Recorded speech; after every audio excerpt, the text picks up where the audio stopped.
won't hesitate no more, no more.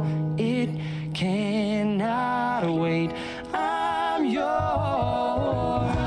Well, open up your mind and see like me. Open up your plans and damn, you're free. I look into your heart and you'll find that the sky is yours. So please don't, please don't, please don't. There's no need to complicate, 'cause our time is short. This is our babe. I'm yours.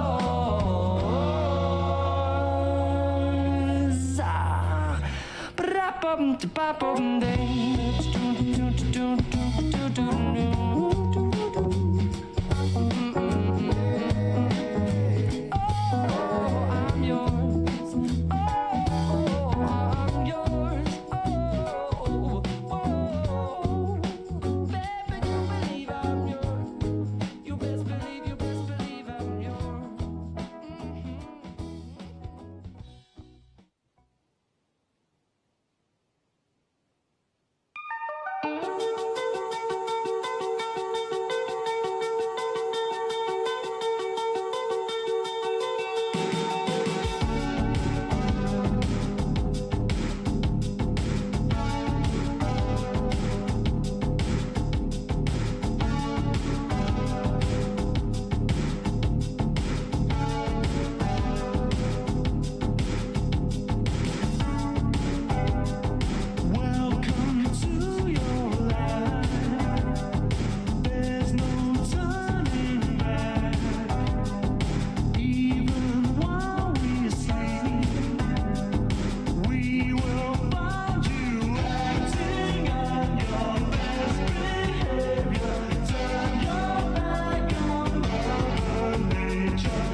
Mama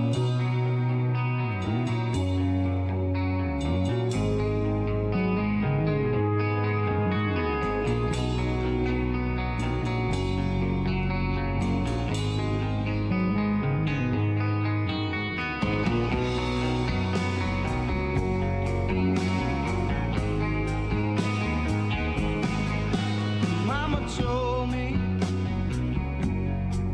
when I was young,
can see clearly now, the rain is gone.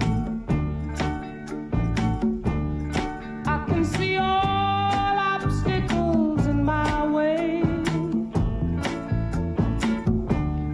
Gone are the dark clouds that had me blind. It's gonna be a bright, bright, bright, sunshiny day. It's gonna be a bright, bright, sunshiny day.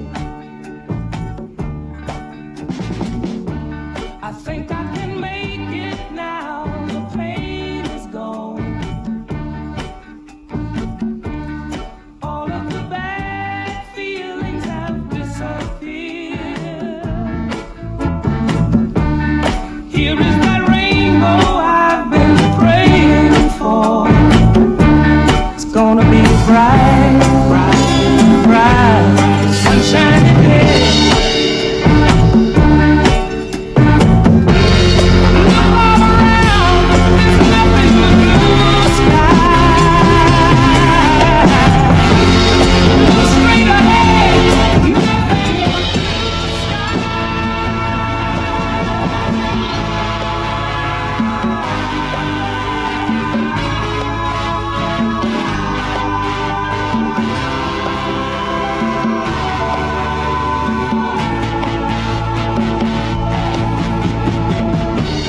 I can see clearly now, the rain is gone.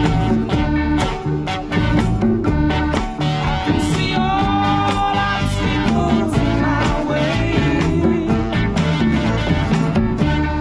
Gone are the dark clouds that had me blind. It's gonna be a bright, bright, sunshiny day. It's gonna be a bright, bright, sunshiny day.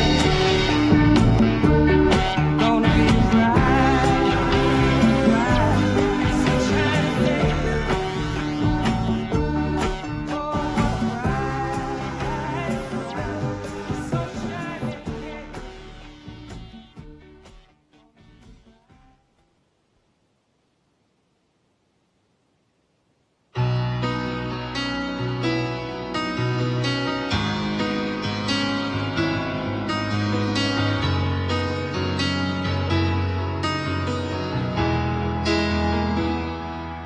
Highway run into the midnight sun. Wheels go round and round on my mind.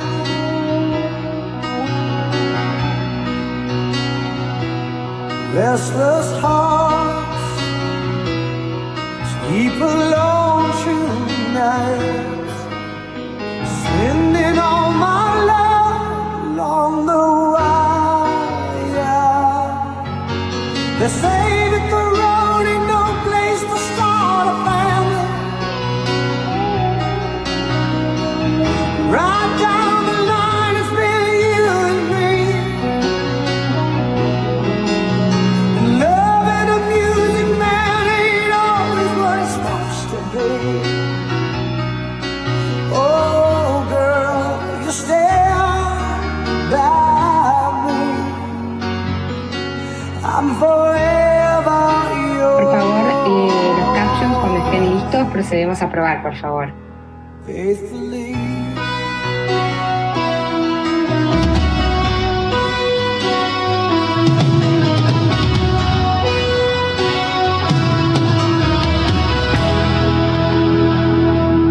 Circus life under the big top world. We all need the clowns to make us smile.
chambers.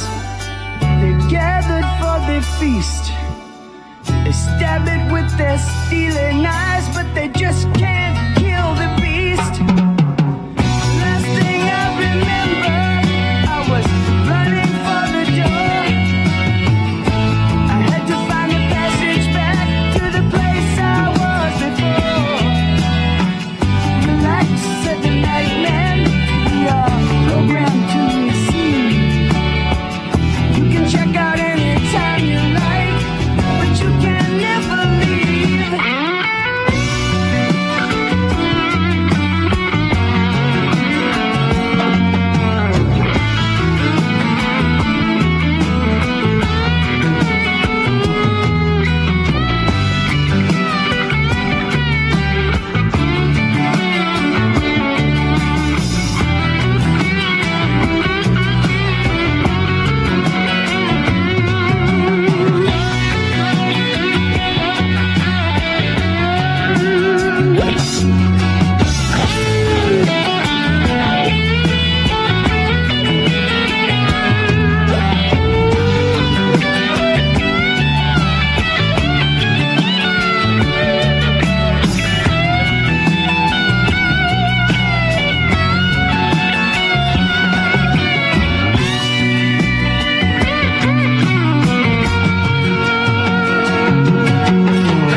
Testing, testing. Good morning. This is Ashley. Testing, testing.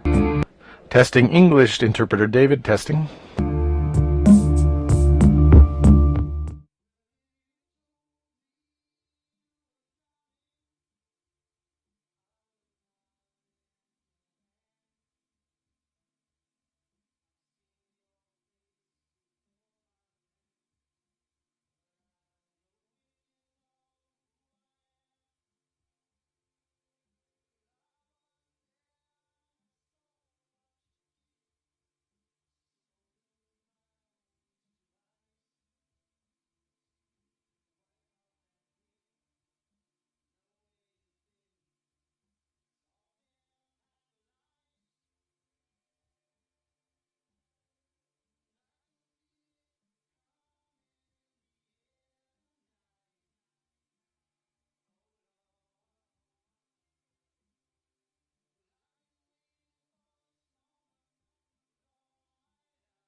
Thank you.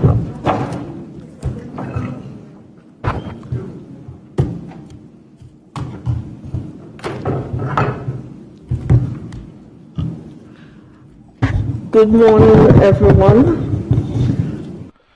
It's my honor to open the 11th hearing of the 186th regular session of the Inter-American Commission of Human Rights, entitled Rights of Haitian Migrants in the United States, which was requested by the following organizations: Transnational Legal Clinic, University of Pennsylvania, Carey Law School; Human Rights Clinic, University of Miami, School of Law; Immigration Clinic, University of Miami, School of Law; Alternative Chance and Haitian Bridge Alliance; Robert F. Kennedy Human Rights, Institute for Justice and Democracy in Haiti. My name is Margaret May Macaulay, President of the Inter-American Commission of Human Rights, Rapporteur for Afro-Descendant Peoples and Against Racial Discrimination. Well, actually, against racism. That's the correct title. And I am also the Rapporteur for Older Persons. I am joined this morning by the second Vice President and Rapporteur for the United States, Commissioner Roberta Clark, the Rapporteur of Haiti, Commissioner Strado Rallon, and the Rapporteur for the Rights of Migrants, Commissioner Joel Hernandez. And also present at the hearing, the Executive Secretary, Tanya Bruno. Yes, she's there. I couldn't see you. The Deputy Executive Secretary for Monitoring, Maria Claudia Polido, and the Special Rapporteur on Economic, Social, Cultural, and Environmental Rights, Soledad Garcia Munoz. I begin with a cordial greeting to the august representatives of the state, and happy greetings for the requesters, civil society, who are here present. I also greet you all in the audience here present and those who are following these proceedings online. Let me explain the distribution of time. And I have to say today, we had some difficulties yesterday which messed up our time completely. So today I have to be very strict with time. So I hope you will assist me in this regard. For civil society, we would start 18 minutes. For the state, 18 minutes. For the commission, 18 minutes. And comments, finishing, closing statements from civil society would be 9 minutes, and from the state, 9 minutes. And closing comments from the commission, 3 minutes. So with that, I invite civil society to commence their statements. Good morning, Madam President and Commissioners. My name is Megan Williams, and on behalf of the University of Miami School of Law, the Human Rights Clinic, we thank you for this important hearing. With me today are my fellow clinic interns, our director, and our partners, including Haitian National Bridge Alliance, the University of Pennsylvania Carey Law School Transnational Legal Clinic, Alternative Chance, Institute for Justice and Democracy in Haiti, and Robert F. Kennedy Human Rights. Today, we are here to speak upon the pressing issue of the United States' persistence in deporting individuals to Haiti, despite calls from the international human rights community to ensure the right to non-refoulement for all Haitian nationals for whom the forced return to Haiti presents grave risk to life, personal security, and health. I now turn to Gerlene Joseph from Haitian Bridge Alliance to speak further on this issue. Thank you so much. Good morning, Madam President, commissions, and U.S. government. Thank you for being here. On behalf of all those who have been mistreated abused, we sit before you to plead and demand and acknowledge and hold accountable those who continues to use deportation, abuse against women, children, and extremely vulnerable people. We do understand when it comes to people in mobility, people who are in forced displacement, seeking for safety, seeking for protection, Big Brother might be a good chance for them. And we do understand the relationship between Haiti and the United States and the need for true allyship and making sure what we call external violence upon Haiti in the act of deportation must stop. You will hear videos, voice messages of men who have been deported, taken from their families. For example, Pierre Perilous, who was not born in Haiti, but came to the United States with his family at the age of 4, was raised and became an American without the little paperwork to identify him as so. After a long life in the United States, he was deported forcefully to Haiti, a place he wasn't born, he has never been to, for the first time, in shackles, forced, while I was literally on the phone with him at 2 a.m. in the morning. We contacted his congressman, who then was trying to reach out to ICE and people within the government without any chance of stopping him from being deported. What we see and we continue to witness, even as we were trying to close Black History Month, a deportation flight was sent to Haiti. And we are asking for accountability. We are asking for a stop to all deportation to Haiti, as we understand and we know, and the US government knows, the critical moment we are going through in Haiti right now. You have the information. To deport people to Haiti right now is unconscionable. So we must work together to come up with solutions that will protect human rights, human dignity, and looking for ways to make sure we find the right solution. Paul recorded his testimony today, this week, in a space where he has been in hiding for the past 2 years. Unfortunately, last week, in the midst of all those turmoil, his very home where he was been hiding was burned down. He barely escaped. So he was able to go back there to record his testimony, to share his story, so we can understand what we continue to do as a country is unacceptable. It's human rights violation. It's violence against Haiti as a country, as a state, and upon the people of Haiti itself. We will go ahead and pass to the testimony of Pierre Perilous, who by all means grew up, raised in the norms of the United States, but deported to Haiti, once again, a place he wasn't born in, was never been to, but been forced to hide until today.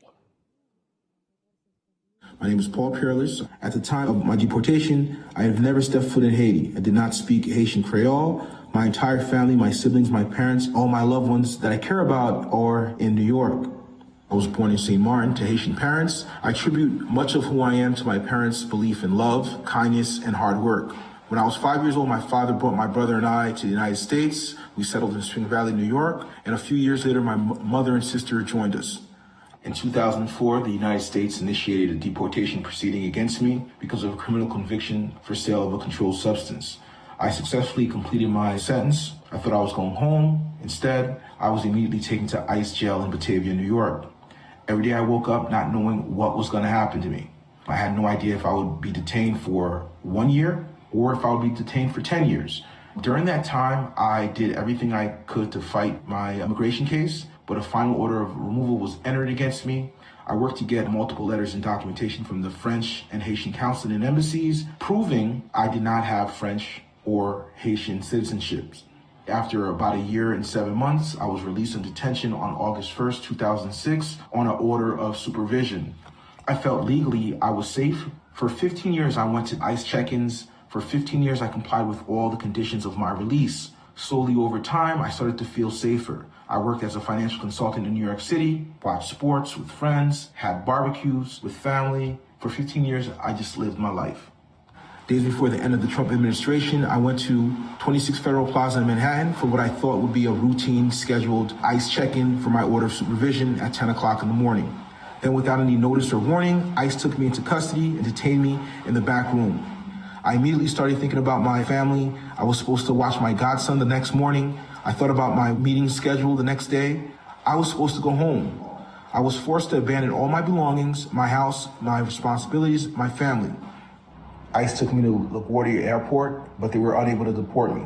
I was then transferred to an ICE jail in rural Louisiana. I was detained in Louisiana for 3 weeks, hundreds of miles away from my family and community. Again, ICE attempted to deport me at the Alexandria staging facility, but they failed to do so. After the 2 previous failed deportations, ICE threatened me with physical harm if I didn't board the Haitian flight. An officer told me, we can do this the hard way or we can do this the easy way.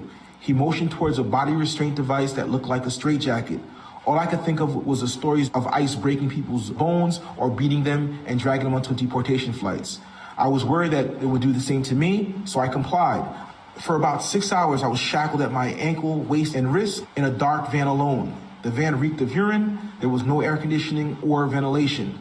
I told the officers I cannot breathe in here. Please let me out. I was ignored. I asked if I could call my attorney or my family. They refused. From the van, they dragged me onto a plane. I was very skeptical and felt uneasy because I knew what was happening to me wasn't right, that it was wrong and illegal. So the flight left early in the morning. We were all shackled. All I could hear is cries from babies and screaming from other people on the flight, men, women, children, and infants. During the flight, I kept replaying over and over the thoughts of how I would be killed as soon as I landed. I was certain that either the ICE agents or the Haitian government would kill me. My heart was racing. I started twitching. My entire body was shaking. When was I going to see my family again? What was going to happen next? When we finally landed, I was the last person to exit the plane. I attempted to show ICE agents again documents proving that I was not a citizen of Haiti. 5 ICE agents then grabbed me and dragged me off the plane. I was later dumped to a local police station. Finally, I was able to get on the phone with my sister, Naomi. She was in a complete panic. She tried to comfort me, to tell me, that they're going to figure something out, but she couldn't hide the terror and the dread in her voice. It was heartbreaking. Since my deportation to Haiti 2 years ago, I've been forced to live in hiding. I struggle to find food, water, and other necessities. I hear gunshots every night. Every single day, I'm paralyzed with the fear that I'll be kidnapped or killed. Because I'm a deportee from the United States, local gangs will target me. I'm forced to move from different locations every few months, and I'm unable to find work or leave my house regularly. I rarely go out and rely on my faith for hope. I stopped even going to church. I'm constantly questioning, why is this happening and how could this happen?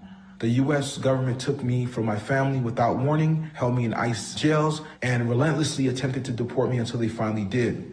There isn't a minute that goes by that I don't fear for my life or my safety. I live in limbo. I miss countless birthdays, barbecues, weddings, funerals. Every day I'm missing my life with my family, my life with my community. Because I'm a person of Haitian descent, the U.S. government stole my life. Freedom for some is not freedom. Thank you so much. I wanted to highlight that I was on the phone with him when they told him if he did not move, it was going to be worse for him. I heard it myself. I also want to highlight that we requested for Paul to be able to come and testify in person, and that request was denied. I also want to highlight that we are yet to receive any proof that there were a travel document produced for Paul to be able to be deported to Haiti. And at the time, reached out to then the Haitian government requesting for what type of document was provided in order for the U.S. to deport Paul to Haiti. We have still not received anything. The Haitian ambassador to the U.S. himself told and tweeted, we did not provide any documentation to allow Paul to be deported to Haiti because at the time he was not identified as a Haitian citizen. Thank you so much. The next testimony we will present is from Laura McMaster, the wife of Patrick Junley, an individual deported to Haiti last year. When I found out that he would be deported, quite frankly, I was very afraid because I didn't know what to expect with him going back to Haiti and not having any family members there or anyone else. And, like sad at the same time, confused, because I know that at that point I would be left alone, without my husband. A lot of problems in ICE custody, with him getting sick, not getting proper medication or medical treatment. At times I didn't hear from him for days at a time because of the phone service or, them just locking down units and facilities, and knowing that he wasn't getting proper medical treatment. At times, I was very afraid myself because I thought there were points in times where, I would never be able to see my husband again. He did challenge his deportation multiple times. We sent in multiple different papers, habeas corpuses, different things like that, but they all just came back the same. It was as if no one was listening or hearing. When Patrick got off the plane, the Haitian government detained him, the Haitian police, and they told Patrick that he was being detained because he was a criminal. But Patrick had never been in Haiti since he was about 3 or 4 years old. His uncle had signed him out, and when he got to the car, that's when the Haitian police came, and they told him he had to come back inside. Patrick stayed there for quite a couple of weeks, and the Haitian, police were asking for, ransom money for him to be released. And because we didn't come up with the money, after a couple of weeks, they told him that he was going to be released, meaning that Haitian police, and the Haitian police had brought Patrick to National Penitentiary and told him that's where he was going to stay. The police said that he was going to see a judge in a couple of days, but it had been weeks and he had never seen anyone. And that's when the Haitian police started asking for more money. I believe Patrick was in there for about 3 to 4 months. Patrick didn't have any access to any of his medications that he was taken by the facility at National Penitentiary. Patrick, when he first got there, to National Penitentiary, he refused to go inside because he thought he was going to be released. So they started to beat him with a baton. He did have some high blood pressure and a lot of edema in his lower leg. He wasn't able to walk on his feet and legs, but there still was no medical treatment when he was asking for it. It was a time where cholera had came back around and everybody was getting sick and dying. I've seen videos of people dying inside National Penitentiary from the cholera, and it was just really crowded, dirty conditions where they were peeing and using the bathroom, in buckets, and basically buckets. There was no food, there was no clean water. I had to send someone to send him clean water and food every day. So I had to pay for it out of my own pocket. The gangs coming in and taking over, and some of the challenges that he faced, him not being home with his family is one of our biggest challenges, where he just feels like depressed all the time. He doesn't really leave outside of the house. There's no jobs, so he doesn't have money to eat. So I have to provide for him as well as my kids and, the bills and things that I have to maintain here. So it's just really hard for him, trying to keep him together and letting him know that it's okay. But, he did try to get a passport and an ID, so that way he can maybe try to go to a different area, like a different country that will accept him, so he can have a job and he can, live a life, some type of life. But there's no way of getting out of there. There's no passport. There's no IDs. We've been looking for months and we haven't found any way that can help him, at all. Before we hear from Daniel Tse from Haitian Bridge Alliance and Robert F. Kennedy Human Rights to share concluding remarks regarding the systemic anti-Black racism within the United States immigration system, we wanted to flag that we have additional pre-recorded testimonies, which are included in the materials for the commissioners. However, we do not have the time today to share them. I now turn to Daniel. Thank you. The wrongful deportation of paupers is shocking, but it's not unique. Each day, the United States government targets Haitians and other Black immigrants with violence and abuse through its immigration system. The actions of the United States violates the American Declaration of Human Rights, including the rights to humane treatment and fair civil trial.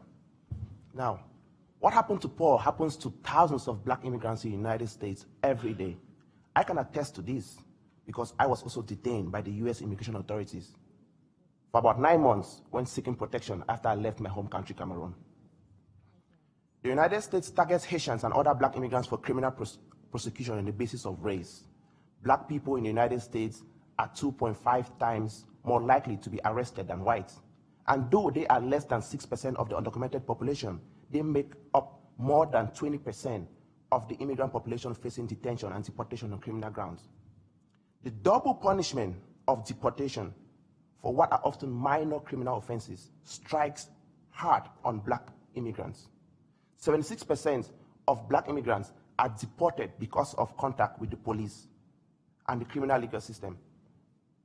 The criminal arrest to immigration detention and to the deportation pipeline separates Black families and destroys whole communities. The United States kidnaps Haitians and other Black immigrants from their home communities and cages them in remote immigration jails in isolated areas throughout the country. The United States uses these immigration jails to deprive detained immigrants from their families, isolating them from supporting witnesses and attorneys. I really,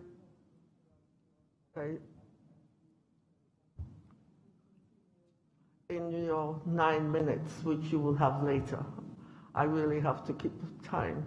Thank you, Madam President. Thanks. I now invite the United States delegation to make its 18 minutes.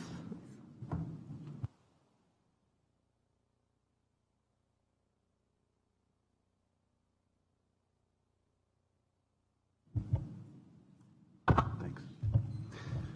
Good morning, and thank you, Chair. My name is Frank Mora. I'm the U.S. Ambassador to the Organization of American States. Thank you for the opportunity to meet with the Inter-American Commission on Human Rights and civil society groups in this public thematic hearing. I'd like to welcome my U.S. government colleagues from the Department of State, Department of Homeland Security, who are here today to address this important topic. The United States strongly supports the work of the Commission, and we regard the institution as vital to the promotion and protection of human rights in the Western Hemisphere. Public hearings such as the one we heard today play a key role in the inter-American system to ensure that OAS member states address human rights challenges in their respective countries. We recognize the United States, like all countries, has work to do. The U.S. government is committed to advancing the promotion and protection of human rights of all persons. We demonstrate that commitment through our public statements and through our actions, our commitment to the Inter-American Commission and the system. We'd like to thank civil society for sharing your concerns with us today. As part of my first official engagements outside of Washington as U.S. Ambassador to the U.S., I had the chance to meet earlier this week with Haitian migrants and local service providers in San Diego concerned with the issues before us this morning. And I look forward to engaging on these issues, by the way, later today with the Office of the Los Angeles Mayor. I will now call on my colleague, Deputy Assistant Secretary Emily Mandrella from the U.S. Department of State's Bureau of Western Hemisphere Affairs for our first presentation. Thank you, Ambassador. Distinguished commissioners, civil society actors, secretariat staff, and colleagues, good morning, and I thank you for the opportunity to participate in today's hearing on Haiti. Thank you also to civil society for your presentations. I am Emily Mandrella, a Deputy Assistant Secretary in the Bureau of Western Hemisphere Affairs at the U.S. Department of State, covering migration issues along with Central America and Cuba. In February of 2021, President Biden directed U.S. departments and agencies to develop a new approach to regional migration that includes strategic efforts to address the root causes of migration, policy reforms at our border, and work alongside regional partners and others to collaboratively manage migration. The United States collaborates with partners across the region and the world to underscore our shared responsibility for migration in the Western Hemisphere. We developed a set of action-oriented priorities to provide protection for those who need it, strengthen humane migration management, increase legal pathways, and provide support for countries and communities hosting large numbers of migrants and refugees. The June 2022 Los Angeles Declaration on Migration and Protection, which Haiti endorsed along with 21 other countries, provides a framework for countries throughout the region to build collaborative solutions to advance new policy commitments and share best practices. The United States remains deeply concerned about political, social, economic, and security challenges facing Haiti. We consistently seek to support durable and locally grounded solutions to address those challenges so that Haitians can thrive in Haiti. Prolonged food insecurity, political instability, kidnappings, uneven access to fuel, and gang activity challenge Haiti's ability to govern fairly and justly and put our humanitarian and development efforts at risk of failing to reach those who most need our assistance. Several U.S. government programs aim to address these issues in a coordinated fashion.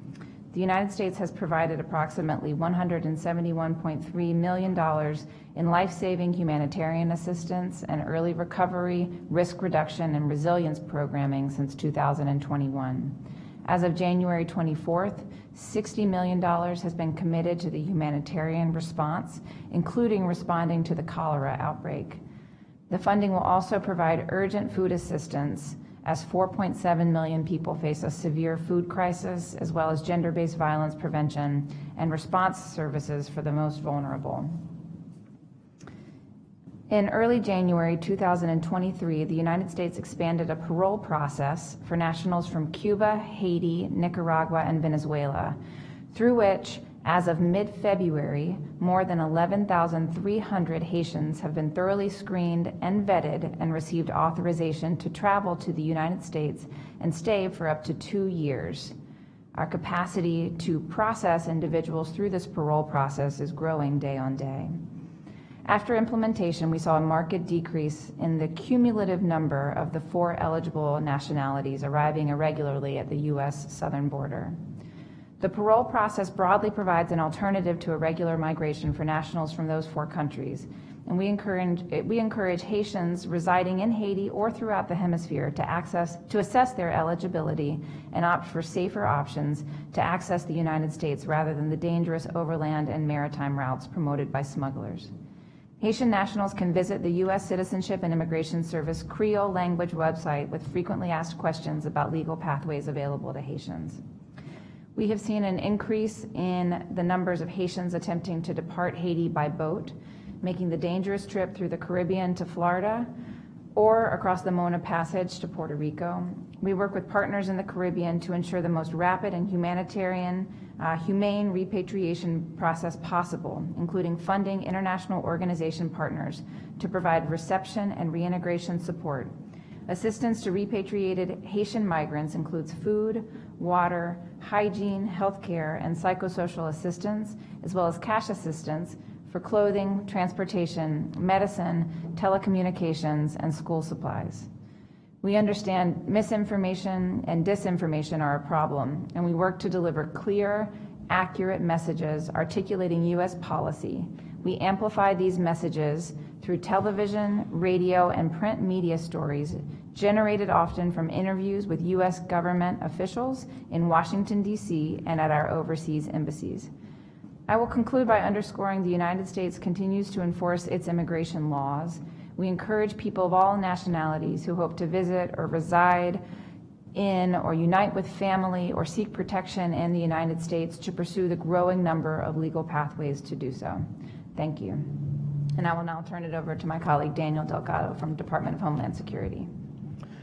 Thank you, Deputy Assistant Secretary Mandrela. Madam President, distinguished Commissioner, civil society organizations, Secretariat staff, and colleagues, on behalf of the United States Department of Homeland Security, I am grateful for the opportunity to appear before you today. My name is Daniel Delgado, and I am the Acting Director for Border and Immigration Policy at the Department of Homeland Security. I would like to first set the stage by touching on a number of DHS policies regarding migration, to include those related to Haitian migrants, as well as our continued efforts to build a safe, orderly, and humane immigration system. On December 5th, 2022, the Secretary of Homeland Security announced the extension of Temporary Protected Status, or TPS, for Haiti for an additional 18 months from February 4th, 2023 through August 3rd, 2024. Simultaneously, the Secretary also redesignated Haiti for TPS, allowing eligible Haitian nationals residing in the United States as of November 6, 2022, to apply for TPS through August 3, 2024. The extension of TPS for Haiti allows approximately 107,000 current beneficiaries to register to retain TPS until August 3, 2024, while the redesignation will allow an estimated 105,000 additional Haitian nationals in the United States to apply for TPS. In extending and redesignating Haiti for TPS, DHS conducted a thorough review of country conditions and determined that Haiti meets the statutory conditions supporting its designation for TPS after consultation with interagency partners and careful consideration of extraordinary and temporary conditions in Haiti. These moves together offer temporary status and the ability to work legally in the United States for more than 210,000 Haitian nationals. As previously mentioned, on January 5th, 2023, DHS announced new parole processes for nationals of Cuba, Haiti, and Nicaragua. These processes build upon the success of the process established by DHS for Venezuelans in October.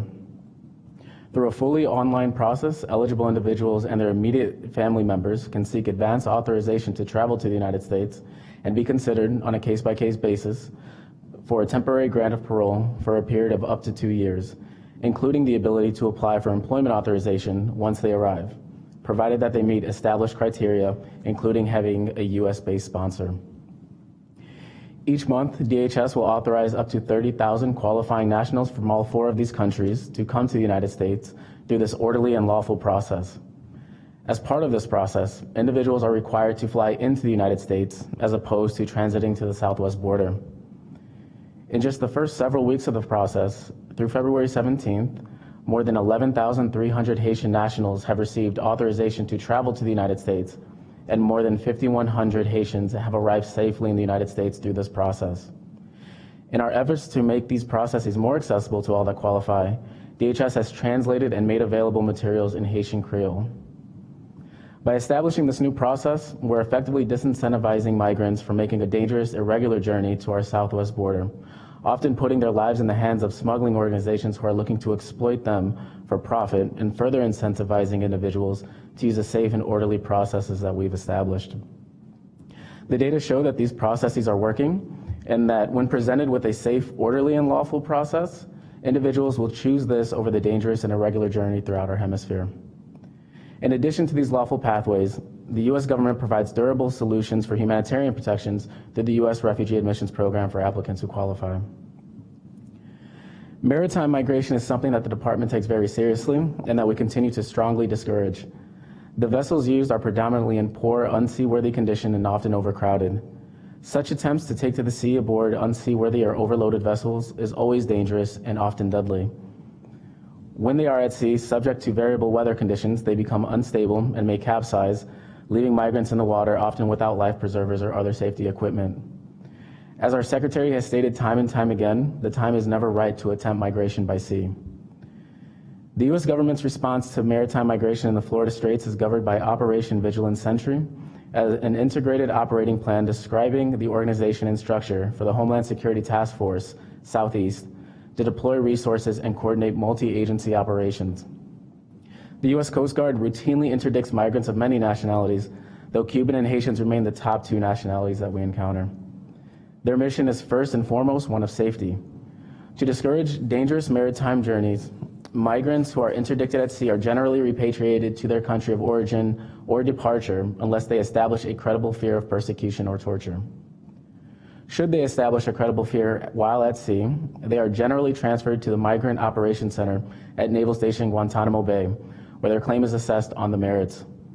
Migrants who then establish a well-founded fear of persecution or likelihood of torture before a USCIS officer are generally resettled to a third country through a process managed by our colleagues at the Department of State. Maritime migrants who do successfully reach the U.S. territory are generally placed into expedited removal proceedings and may be removed if they do not establish a legal basis to remain in the country. With that context on key policies and how they relate to Haitians already in the United States and those seeking to come to the United States, I will turn it over to my colleague, Chris Kelly, who will speak about the processes for these non-citizens who do not have a legal basis to remain in the United States and may be removed. Thank you. Thank you, Daniel. It is an honor to appear before you today on behalf of U.S. Immigration and Customs Enforcement. My name is Christopher Kelly, and I am currently the acting head of the ICE Office of Regulatory Affairs and Policy. Ordinarily, when I'm not acting in this role, I am the permanent Deputy Assistant Director for Policy at ICE. I would like to share some relevant information about ICE's treatment and removal of Haitian nationals. First, whenever ICE identifies a non-citizen who is removable from the United States, to include Haitian nationals, it conducts an individualized review of the case to determine whether to take enforcement action, and if so, what enforcement action to take. In making such decisions, ICE considers all the relevant facts and proceeds based on the totality of the circumstances. Accordingly, ICE considers myriad factors in making an enforcement decision, including, but not limited to, the nature of the immigration violation at issue, the individual's criminal history or other adverse factors, evidence of positive equities such as family ties, duration of residence in the United States or U.S. military service, evidence of compelling medical, humanitarian, or other similar factors are also considered. If ICE elects to proceed with immigration proceedings against a removable non-citizen, it will also consider whether to detain an individual or whether to release them from custody to include enrollment on some form of alternatives to detention. ICE detains individuals where ICE is prohibited by law from releasing them or where the facts of the case reflect that the individual poses a danger to the persons or property of the United States, or where it is determined that no amount of bond or conditions would be sufficient to ensure their appearance at future immigration proceedings. Where an individual will not be detained by ICE, ICE will release them on their own recognizance, on a monetary bond, or on some form of monitoring. Pursuant to existing policy, ICE may also parole individuals found to have a credible fear of returning to their country with or without conditions. Notably, in immigration proceedings, non-citizens may generally request an immigration judge review a custody decision made by ICE, absent limited exceptions. When detained, ICE implements standards that ensure that non-citizens are treated humanely and with respect, protected from harm, have access to necessary care, and can access materials and individuals who may represent them or assist them with their immigration case.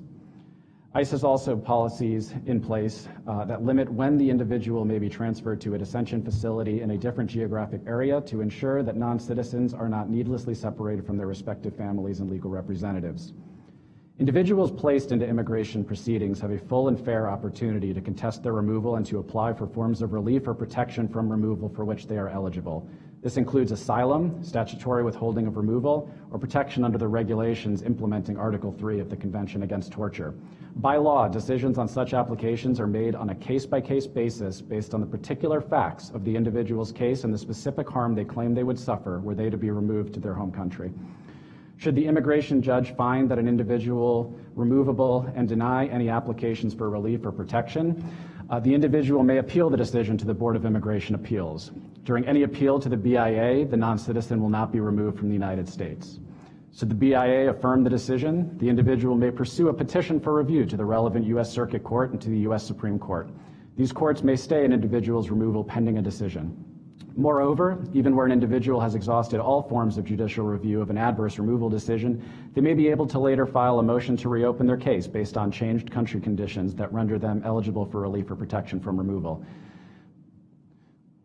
The filing of such a motion may stay the individual's removal while it is pending with the court. Additionally, individuals' removal proceedings are free to pursue collateral benefits that may also permit them to remain in the United States either indefinitely or for some definite period of time. Such benefits may include temporary protected status, U or T non-immigrant visas, and it is also worth noting that an individual with a final order of removal may receive a discretionary stay of removal from ICE on a case-by-case basis, which may stay the execution of the removal for some period of time. Finally, when ICE removes a non-citizen, it takes steps to ensure that the removal is safe, humane, and appropriately coordinated with the relevant government, interagency partners, and international organizations. Before removing a non-citizen, ICE runs various checks to ensure that there is no legal impediment to removal and ensures that the person is medically fit to travel. ICE coordinates the arrival of individuals being removed to Haiti with the Haitian government, who will meet the aircraft to facilitate an orderly repatriation process. Additionally, non-governmental organizations operate a reception center that can help returning individuals meet their basic needs upon their return. Thank you very much for your time. Thank you very much, just on time. I now invite my colleagues, and first, the country rapporteur. You're the U.S., no? Okay. Stop doing that. Thank you very much, and good morning to everyone, to representatives of the civil society. I feel like I know you all very well, because I think we've met a few times this week. And good morning to representatives of the state, and of course, Ambassador Mora. Wonderful to have you here with us and your delegation.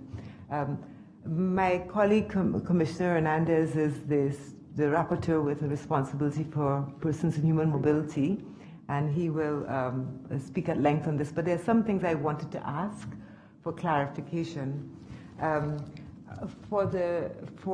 the civil society organizations, in relation to, because what you presented, well, not only today, but in other hearings this week, is what your perception and I suppose your documentation is on anti-Black racism in relation to how Haitians are treated by not only the U.S. but by other countries in the transit as Haitians leave situations of desperation and insecurity, extreme situations of desperation and insecurity, as humans will do, to get to places of safety. Haitians are leaving Haiti, which we don't have to go into the history of Haiti, but a long history of marginalization and exploitation and insecurity, and of course, natural disasters that have compounded the experience of poverty and insecurity. So Haitians are leaving as they must, as we all would as human beings, to get safety for ourselves and for our family members and for our children, prospects and opportunities. And in that, you've been outlining the extreme abuse and violence that you are saying are disproportionately experienced by Haitians, and experienced by Haitians because of this anti-Black racism, and you've made the case again today. So I wanted to ask you in relation to one of the cases that you spoke about, Paul, I think, who was the person who is not Haitian, but was deported to Haiti. I wanted you to outline for us, if you could, whether or not Paul had any access to legal support to address the situation that he found himself in, being deported to a place that he's not a national, he has no legal connection to, and because of course there is a right to access to justice and access to legal support. So what was that like for Paul? And for the representatives of the state, I want to thank you for your exposition on the policy in supporting persons to move in fair and orderly and humane fashion. And you spoke about those who are in transit, deterring persons who are in transit in irregular migration. You spoke about those persons who are in Haiti and the possibility of legal pathways to leave Haiti to enter the U.S. And you also spoke of those who are already in the United States. And I think it's in that last space that I really want to address my questions, having regard thinking about the situation of Paul here. I guess maybe at a macro level, what I want to ask in relation to the allegation that Haitians are being disproportionately deported and disproportionately deported in relation to their numbers there in the United States. Do you have any data to respond to this allegation? Data on persons by nationality or by presumed nationality, and how ICE deals with those persons. And then you spoke about the removal that was safe and conducted in accordance with the law.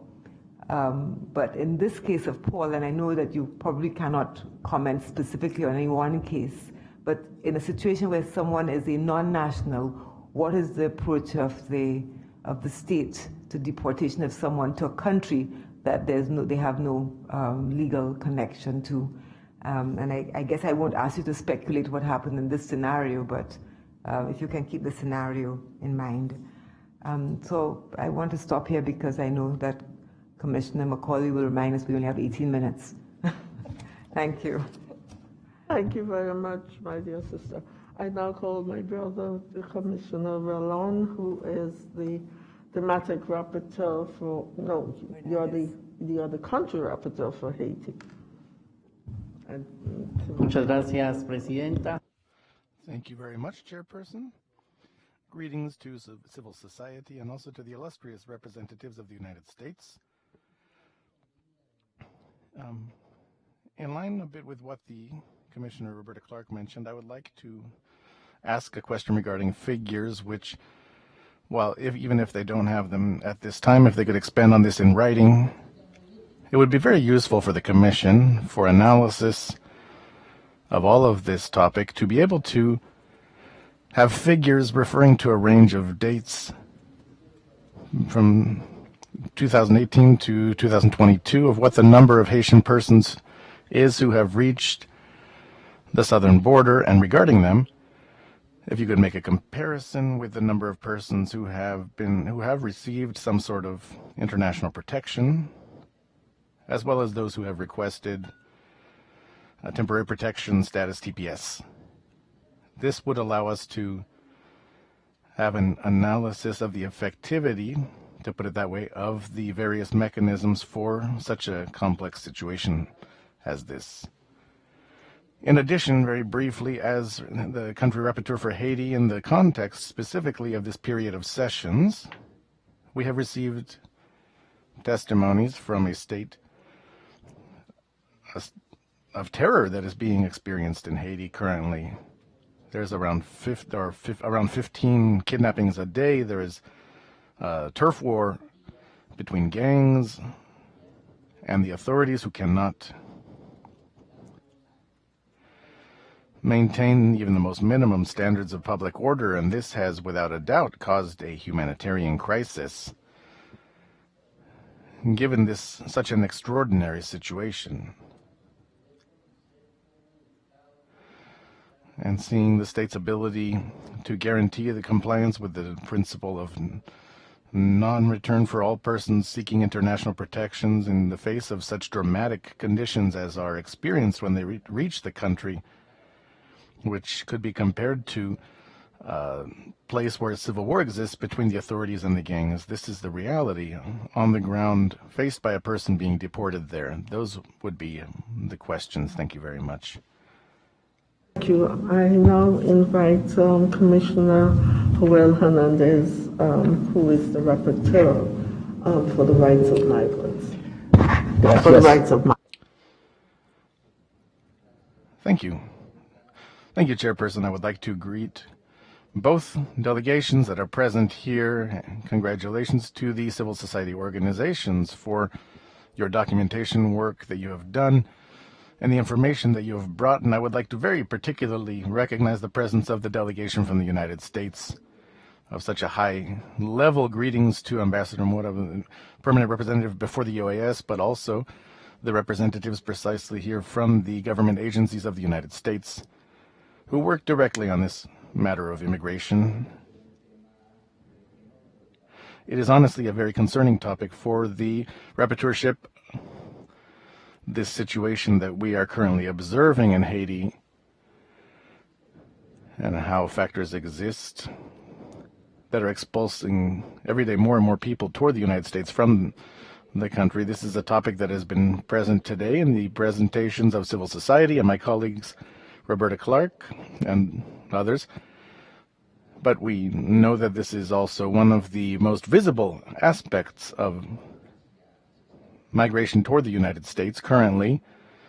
One always recalls those images that were so impactful from last year of a Border Patrol agent on horseback who was chasing migrants of African descent, and this caused very strong reactions in public opinion. I recognize, the rapporteurship recognizes that the sovereign right that is had by states to establish the requirements for documented entry into their national territory. I don't think anyone is disputing that basic principle of sovereignty. However, we also know that this sovereign right is associated with compliance with various obligations of international law, sovereignty assumed by states.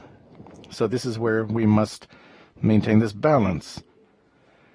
But I believe here in our region there is an additional element that is present here, and that is the fact that currently in several countries of origin there are causes that exist that are pushing migration in an increased fashion. One of them are the socioeconomic conditions, but another is the factor of the effect of climate change and insecurity experienced in some countries, and the threats as well caused by organized crime groups.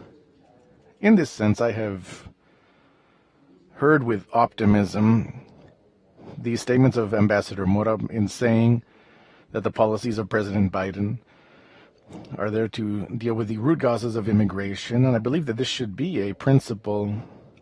If the root causes of migration are not dealt with, we will not be able to reach the goal that the United Nations has set 4 years ago, to reach migration that is safe, regular, and orderly. That should be the ultimate goal. And that makes it necessary that in the region a policy be adopted, an immigration policy, with a sense of reality and awareness of the causes of migration, but with a human rights perspective. I still feel that we are moving from models of immigration control, but we still have not reached a model of governance, of immigration governance. I would also like to recognize that there are significant efforts to advance toward a model of immigration governance. The Declaration of Los Angeles, precisely this city, signed in the context of the Ninth Council of the Americas. I believe that that is an action in the correct direction to advance toward a model of immigration with the correct perspective. I believe that we need to accelerate that pace and move towards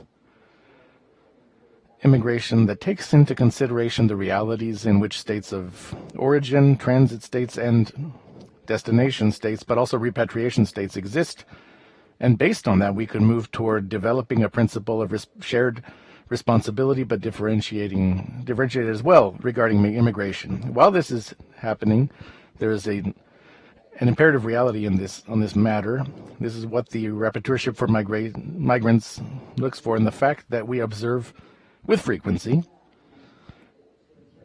constantly, the absence of regular, accessible channels for mobility, for human mobility of persons, which forces persons to use mechanisms and routes which are more and more far away and dangerous.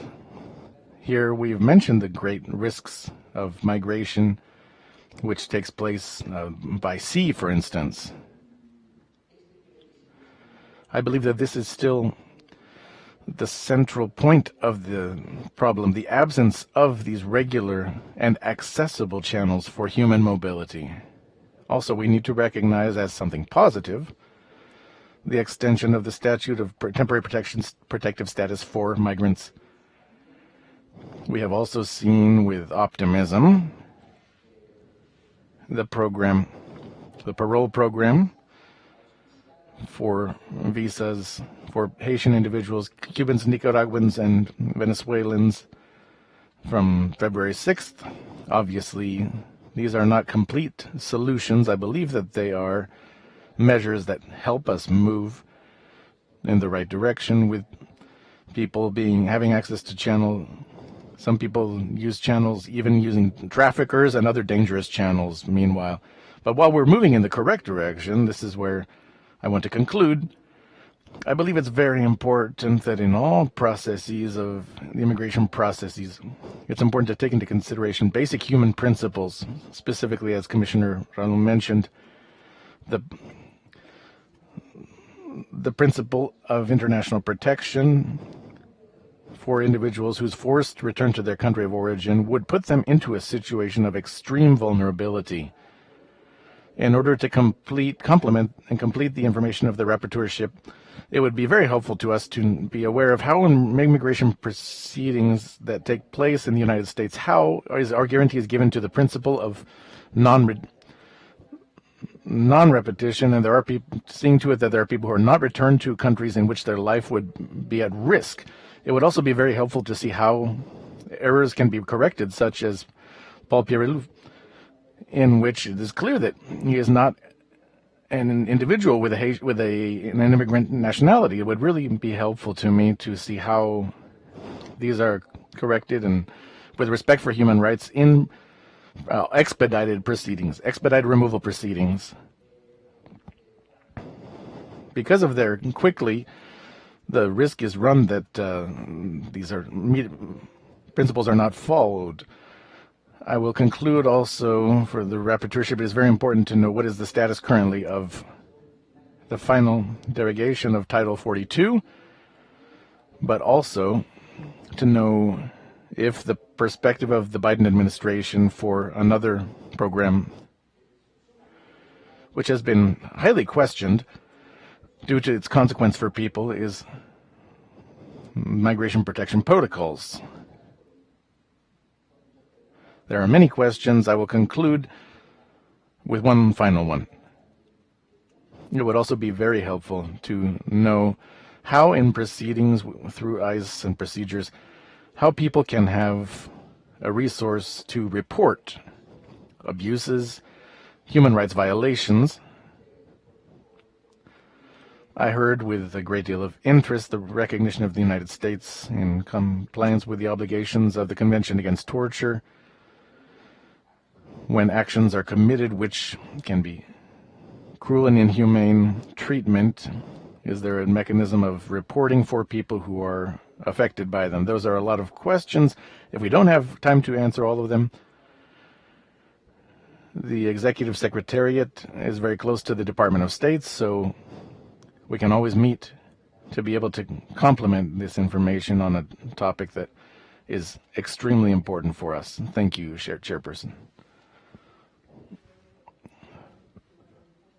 With the rest of the table, where we have about a minute left.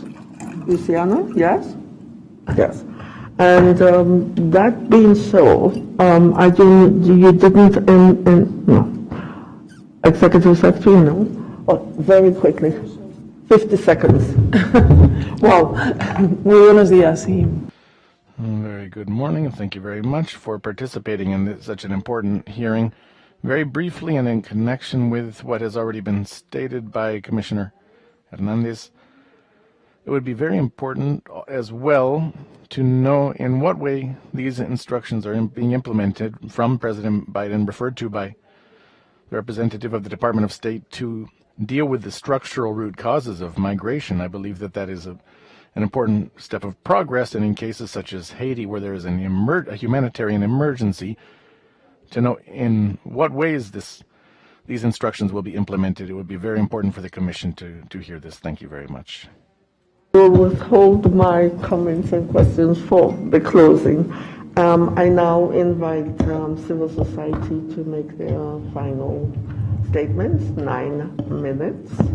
Thank you, President McCauley, and thank you to the commissioners, all of you, for ensuring that we have a human rights approach to migration. I think when we hear migration management, we lose the humanity and we lose the people behind them, and we lose a sight of the actual crisis on the ground in Haiti that people are being deported to. And so I welcome the opportunity to continue to engage with the U.S. delegation on ways to make ongoing migration from Haiti to the United States more humane and more robust so that it actually protects people. Time does not permit me to go into all of the ways in which these programs fail to actually provide the security and access to systems of protection that are really needed on the ground. And I'll defer to my colleagues to speak more about the need for Haitian engagement in these discussions. I do want to note, though, particularly, right, we are specifically talking about people from the United States who are being deported into Haiti who do not have adequate protection. And so the system of temporary protected status, people with criminal convictions are excluded from protection of temporary protected status. People who have what immigration law or an immigration judge interprets as a matter of immigration law as a particularly serious crime are excluded from the protection of asylum. People who cannot prove that they are being targeted for targeted persecution on account of race, religion, membership in a particular social group, nationality, or political opinion are not covered by our protective system of asylum and withholding of removal. Therefore, somebody who is going and being sent back to Haiti who will face death, but cannot prove that that person is targeting them because of one of those 5 protected categories, they are not protected by the legal system. And being a deportee from the United States has not been recognized by the courts repeatedly as being a protected social group, or particular social group that warrants 1-2 protection. The protection under the Convention Against Torture, similarly, there's a case out of the Third Circuit, right? There are other cases where unless they can prove that the government or the actors, state actors, are intending to commit torture,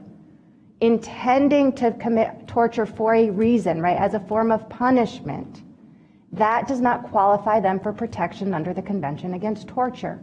And so while we are working to build systems of humane protection, we have to recognize that our current systems of protection in the United States do not protect individuals like Paul and like Laura McMaster's husband who are being deported because of criminal convictions. And that is the reality. And so, yes, we have these other systems in place. They are discretionary. If you have a criminal conviction, you don't have the opportunity of appealing to the circuit court unless you're proving a constitutional claim or a matter of statutory interpretation, where the judge says, as a matter of discretion, I'm balancing all of these factors, and as a matter of discretion, I think you should be sent back. There is no federal court review of that. So we need to really be honest about what the systems of protection are.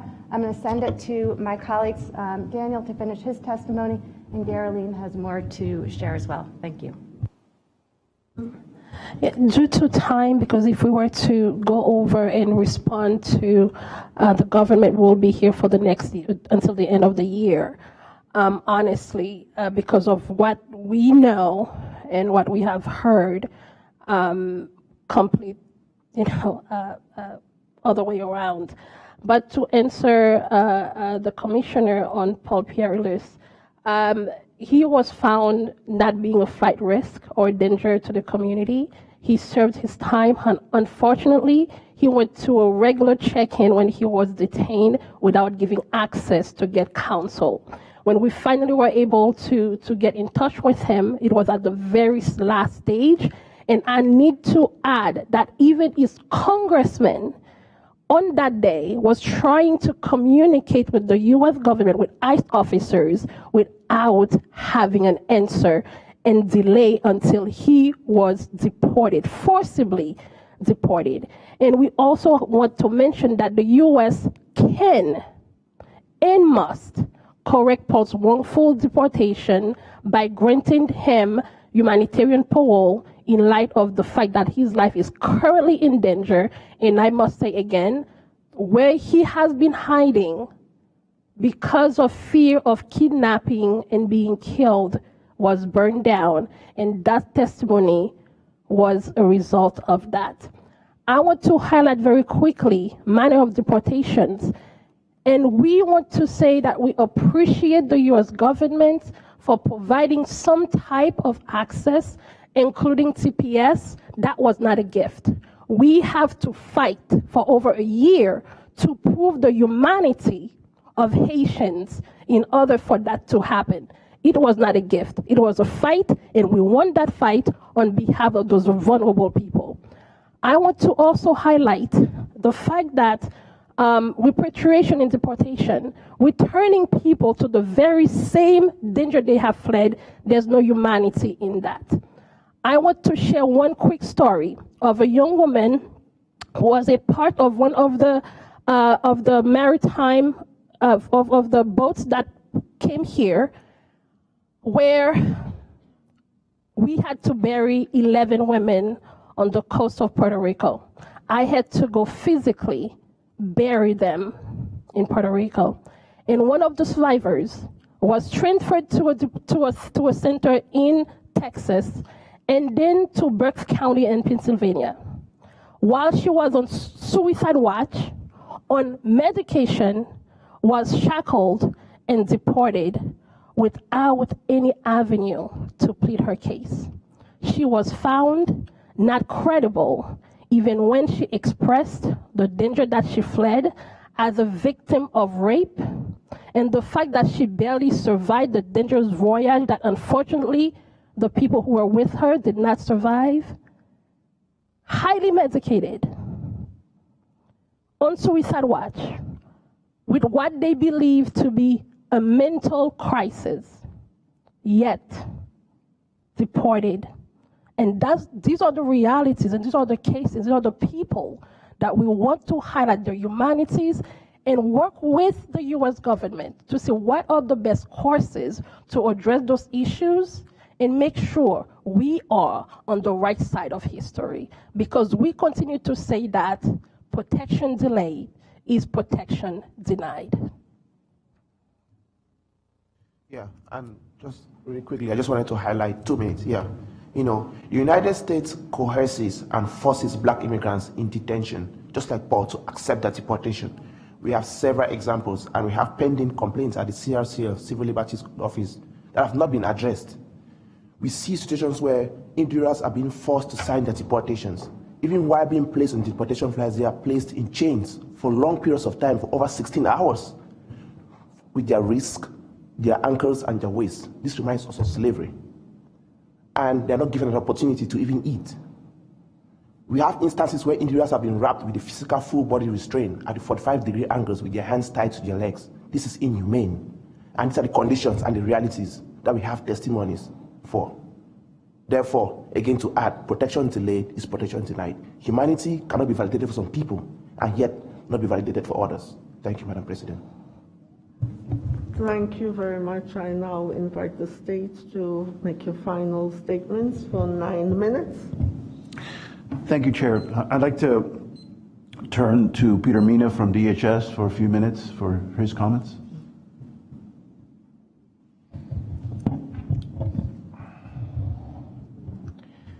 Madam President, distinguished commissioners, civil society organizations, secretariat staff, and colleagues, on behalf of the United States Department of Homeland Security, I welcome the opportunity to participate in today's hearing.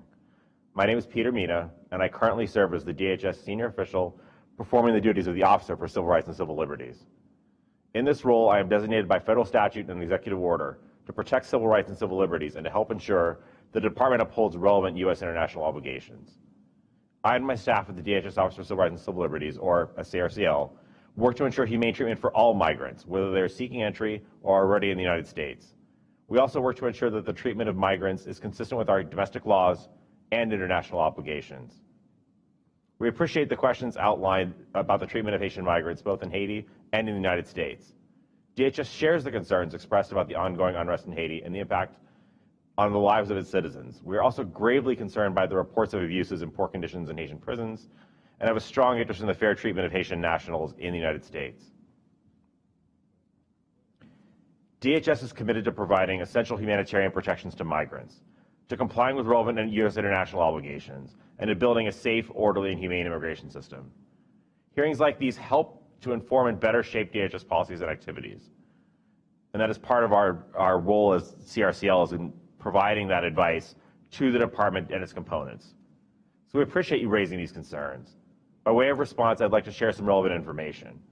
First, I want to tell you more about our office of CRCL at DHS, and then my colleague, Daniel Delgado, from the DHS Office of Strategy, Policy, and Plans, will discuss topics including the recent notice of proposed rulemaking that will impact Haitian as well as other migrants seeking to enter the United States.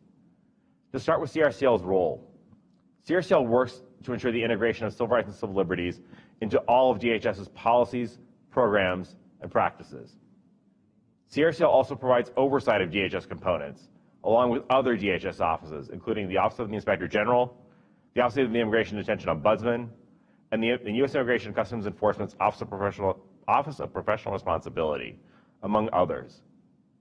CRCL's compliance branch investigates complaints and provides recommendations directly to DHS components and offices, and to address a concern raised by civil society. For example, CRCL's compliance branch has initiated a systemic review of ICE's New Orleans area of responsibility, focusing on, among other things, allegations of racially discriminatory treatment or abuse of black detainees. Further, CRCL also has an open investigation into interdiction of maritime migrants and the protection, screening, processing, and care of migrants interdicted at the Caribbean Sea. Anyone who wishes to file a complaint with CRCL's compliance branch can do so by emailing the complaint to crclcompliance@hq.dhs.gov. Again, that's crclcompliance@hq.dhs.gov. Overall, DHS aims to ensure that the individuals at risk of harm are protected. I thank you for this opportunity to address the Commission, and now I'll turn to my colleague Daniel Delgado for further comments. Thank you, Peter. Thank you for the opportunity to offer a few follow-up remarks and explain where we are on a couple of pressing issues. As of today, along the southwest border, DHS continues to prepare for the lifting of the Title 42 Public Health Order, which is expected at the end of May 11th, at the end of May 11, 2023, and the return to processing all non-citizens under our Title 8 immigration authorities. Until then, the Title 42 order remains in effect, and DHS is required to implement it. As we said before, Title 42 is not an immigration authority, but it is a public health authority. DHS continues to process humanitarian exceptions to this public health order on a case-by-case basis. And on January 5th, DHS announced a new mechanism in which non-citizens in Mexico of any nationality seeking a humanitarian exception may schedule an online appointment to present at a port of entry via the CBP-1 mobile application. This app is free and available for download to any smartphone or tablet. It is now also available in Haitian Creole, among other languages. Once the Title 42 order is lifted, DHS intends to widen the use of this app to allow any non-citizen, not just those presently seeking Title 42 exceptions, to access our ports of entry in a safe and orderly fashion. Since the process started on January 18th, Haitians have consistently been one of the top nationalities to both successfully schedule an appointment while using the CBP-1 app and be processed into the United States at ports of entry. As Peter briefly mentioned, recently the Department of Homeland Security and the Department of Justice issued a proposed rule to incentivize the use of new and existing lawful processes and disincentivize dangerous border crossing in between ports of entry by placing a new condition on asylum eligibility for those who attempt to enter the United States without authorization. Consistent with America's history as a nation of laws and a nation of immigrants, this proposed rule ensures enforcement of U.S. immigration law, promotes lawful pathways, and provides access to asylum and other forms of humanitarian relief for those who need it. The proposed rule is currently open to public comment for 30 days. And for that reason, it is not appropriate for me to discuss in context or at length the proposed rule or receive detailed input. However, all comments are welcome to be submitted in writing to www.regulations.gov through the end of the comment period on Monday, March 27th. As mentioned, while DHS has been required by court order to enforce the Title 42 public health order, Haitians have consistently accounted for a significant percentage of humanitarian exceptions to that order, to include the recent adoption of CBP-1. Since that announcement, we've seen great demand in the Haitian community on both the supporter side as well as Haitians abroad for more information, to which we have been sharing regarding our parole processes as well as the humanitarian exception process. Conversely, an increasing number of Haitians continue to avail themselves of those safe and orderly processes that we've established, and as a result, expulsions of Haitian nationals to Mexico have remained low under the Title 42 public health order. Similarly, when we return to processing all non-citizens under Title VIII authorities, including Haitians, DHS will continue to use expedited removal, which allow for the prompt removal of those who do not claim a fear of persecution or torture, or who are determined not to have a credible fear after an interview with an asylum officer with USCIS in accordance with established procedures. It is important to note that if an increasing number of Haitians choose to not avail themselves of these orderly and lawful processes and enter the United States without authorization, the overall number of those being removed will also likely increase as a result. This further underscores the importance of DHS's efforts to establish safe, lawful, and orderly processes for migrants to come to the United States, further disincentivizing non-citizens from making the dangerous journeys as we've described today to our borders, whether in the maritime context or the land ports of entry and in between land ports of entry, and ultimately build an immigration system that enforces our laws and holds true to our values as a nation. Thank you again for the opportunity to address this commission. Madam Chair. Just want to close. I just wanted to thank you and the members of the commission for this opportunity to testify, and also thank civil society for being here and testifying as well. Thank you so much. Thank you, Ambassador. I just wanted to remind you of the time left. Thank you. It is now my duty to close this hearing.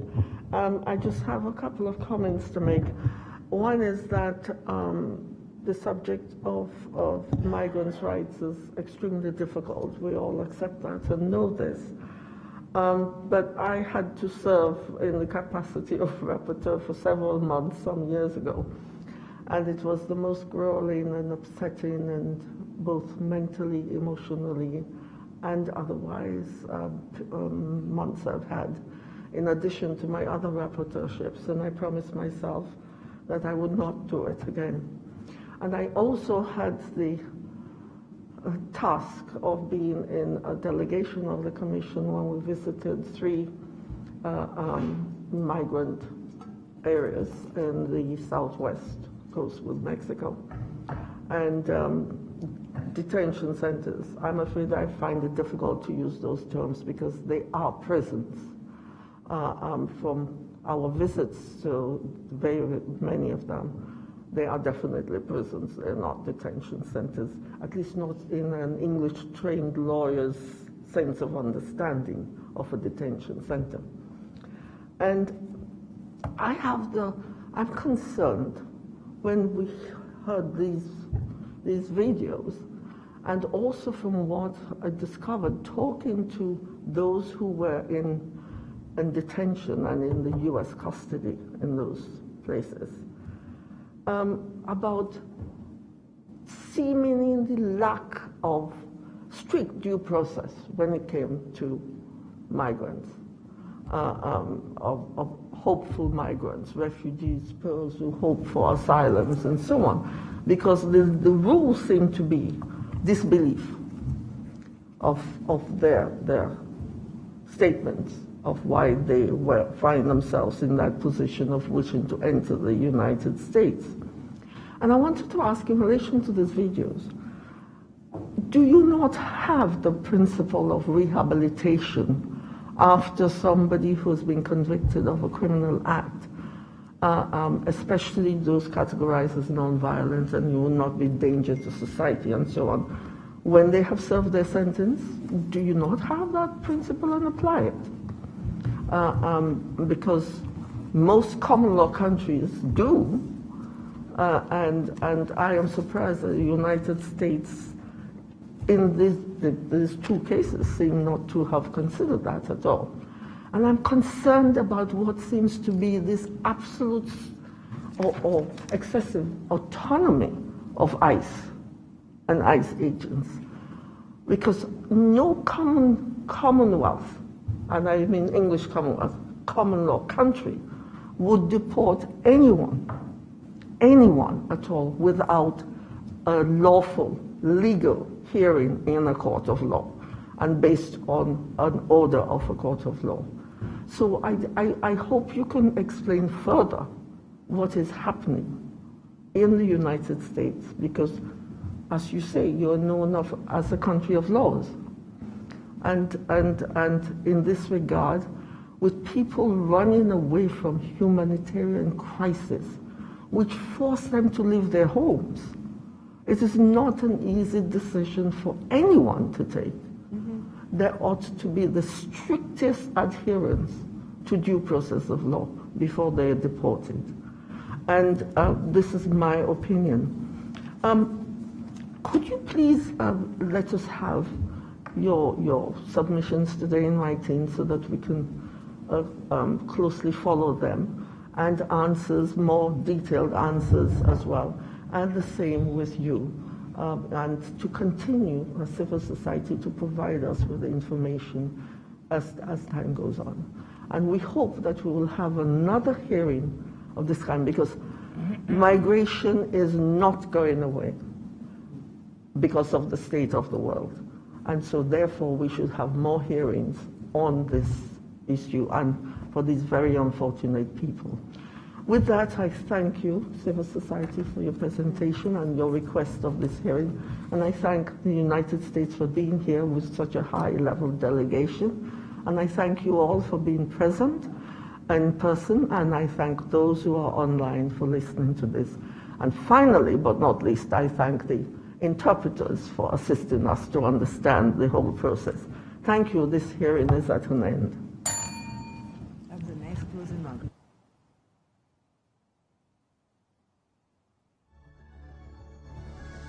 Recording.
Interamericano de Derechos Humanos.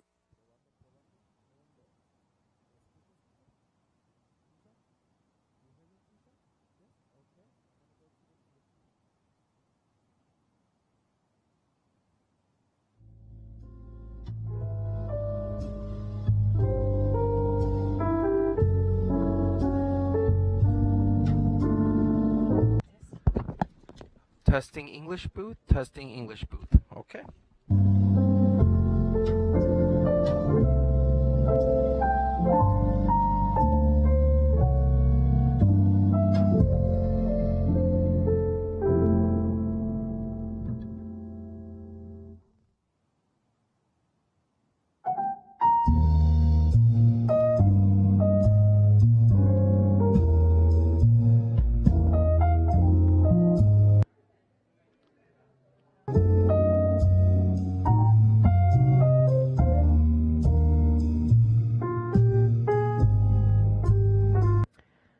Testing, testing, English, English, English, English, testing, testing, English, English, testing, testing, English, English, English, English.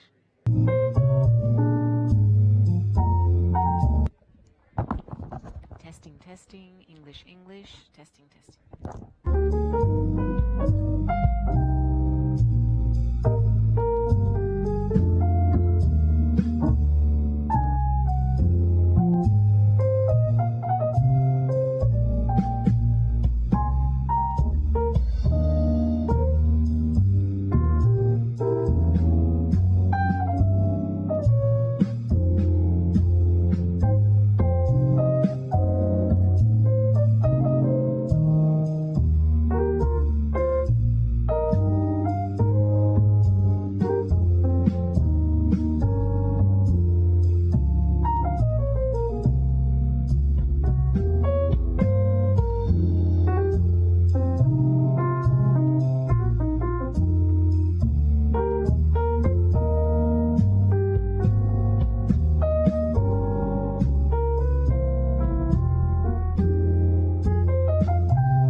automáticamente. Ah, no.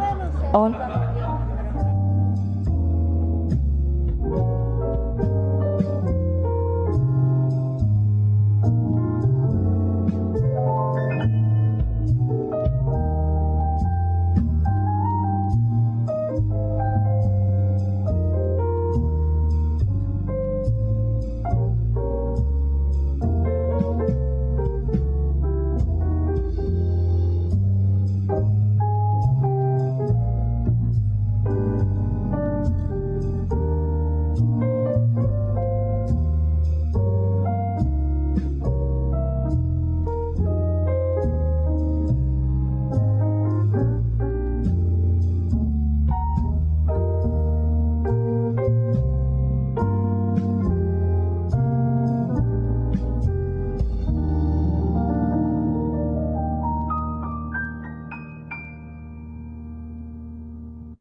Yes.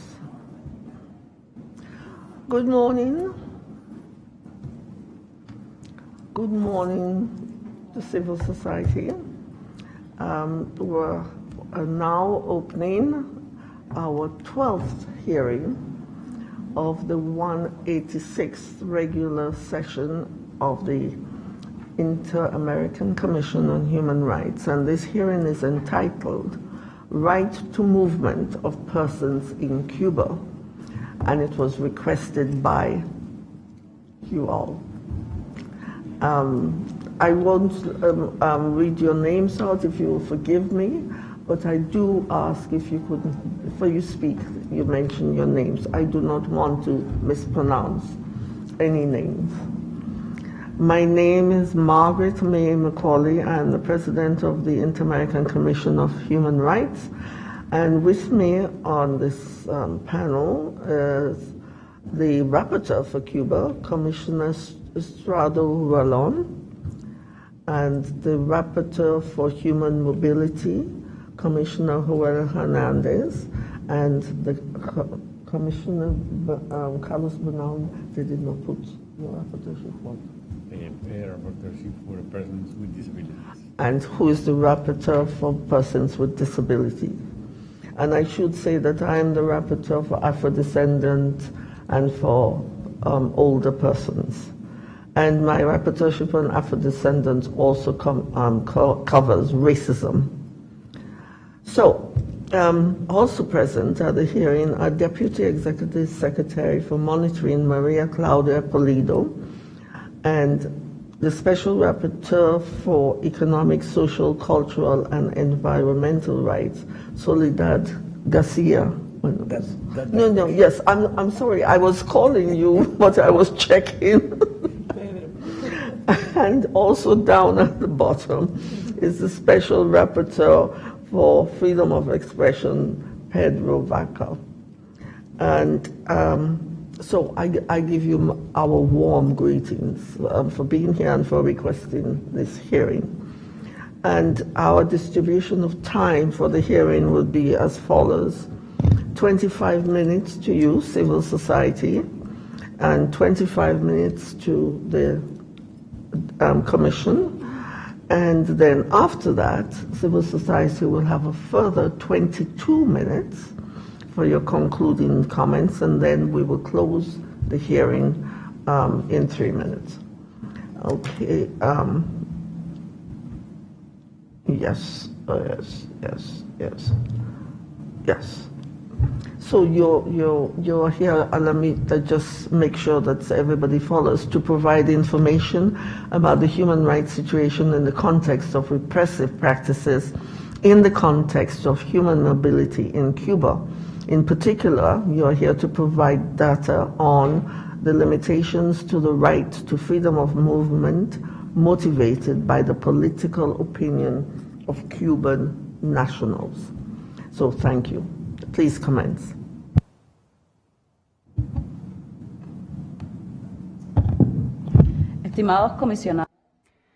Dear Commissioners, my name is Laritza Yeltsin. I am the Executive Director of Cuba Lex.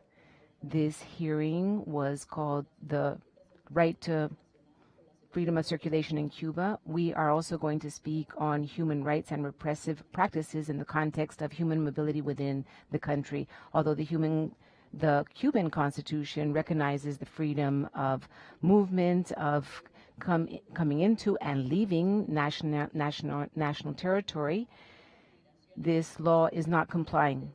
Currently, the Ministry for Foreign Affairs is actually, migration is currently authorizing the denial of leaving or entering into the country for security reasons, whether it's also for public safety or because they feel that the person being denied is working in hostile actions against the political foundations and the best interests of the state. So this means that this is a pressing issue. There is no understanding how coming or going from the country can be a threat to the country or can be any kind of a risk for the basic functioning of state institutions.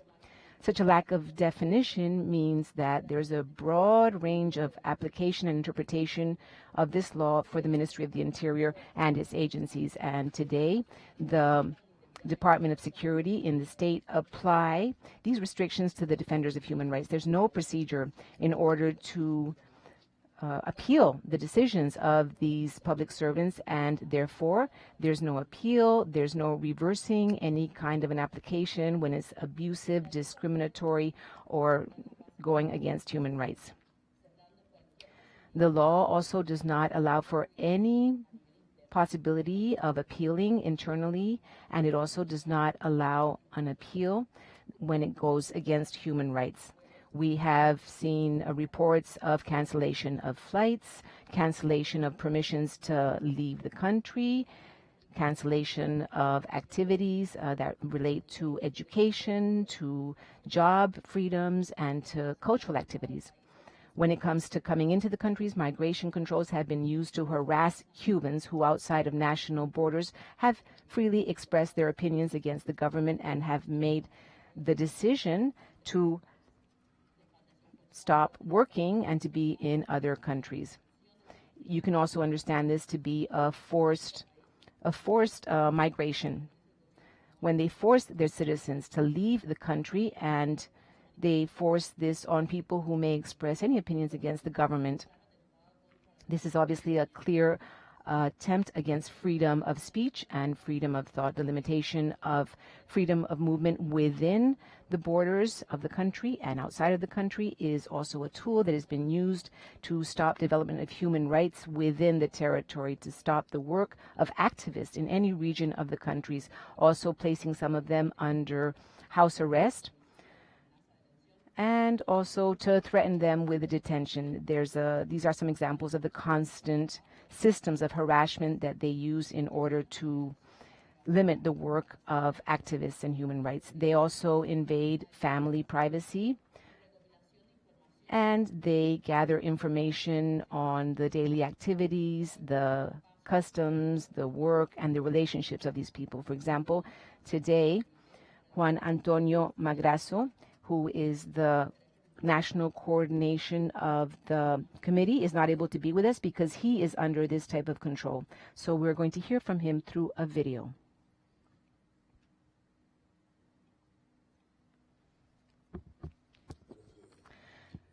Good morning. My name is Juan Antonio Madrazo Luna, and I am a defender of human rights, and I appear before you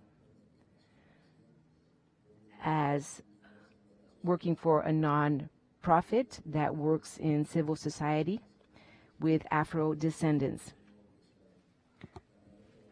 I thank the Inter-American Commission for Human Rights for having given me this opportunity to participate in this hearing, in your public hearing. And here I would like to speak to you about the attempts against human dignity for Cubans and especially all of civil society. Unfortunately, I'm not able to be there in person with you at this hearing because I am currently under Cuban control and I don't have freedom of movement. I will speak to you about the situation of the citizens both in and out of the country. We hope to expose the situation through this video. The Cuban government has signed all of the international instruments which would oblige them to comply with what they have signed. Nevertheless, activists, especially the Afro-descendant activists, we find that our rights to freedom of movement are violated both inside and outside of the country. On an internal level, we see state agents that use practices to impede us to work in educational activities and social integration. Over the past 2 years, we have seen that this has had a negative effect, not only on a personal level, but also on an institutional level. Our organization, any time that they try to work with other entities from civil society, they try to work within society we find that the state, via its agents, they implement certain strategies in order to enable these processes. I'm going to let you know of some of these strategies now. During the past 2 years, our organization has been the target of very broad agents with very broad attacks which have been carried out by the government. Some of our members have also, for example, been invited to an event, a diplomatic event at Havana, and once we left, we found that a police agent is trying to identify us and is also trying to take us to a police station in order to be part of an investigation. This has become pretty much the rule. Anytime we try to realize any activities, we find that we have been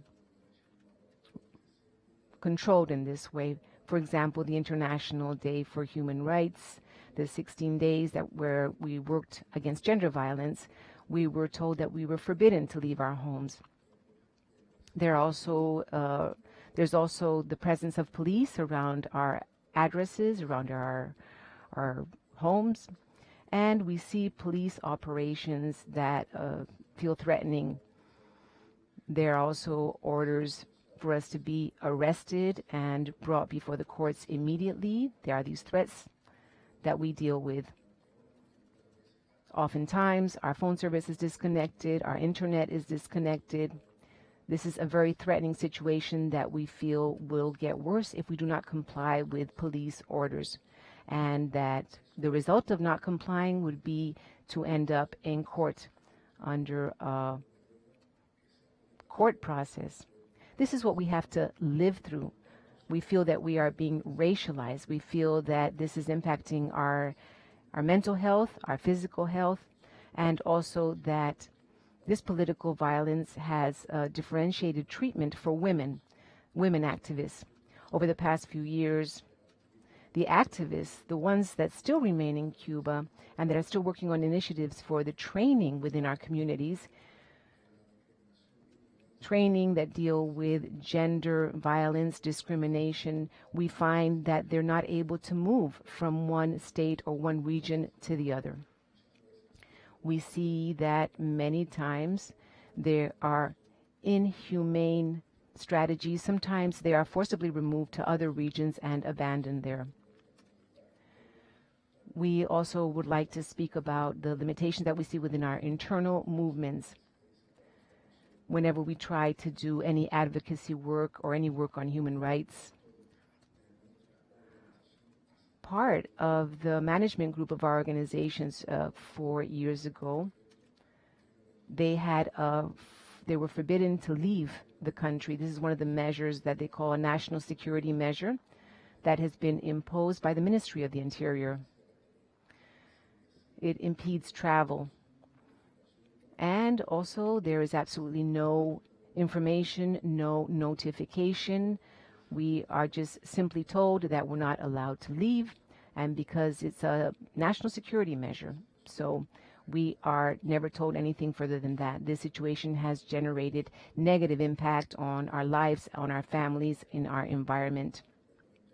It's important also to highlight that during these interactions with the government, we are told that we may have to leave the country definitely if we don't abandon this work, and if we don't accept these conditions, we will be punished with arbitrary measures. Thank you very much.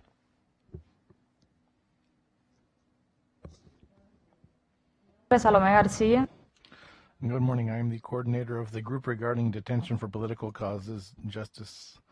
On last February 9th, the regime of Daniel Ortega sent to the United States more than 300 political prisoners from Nicaragua.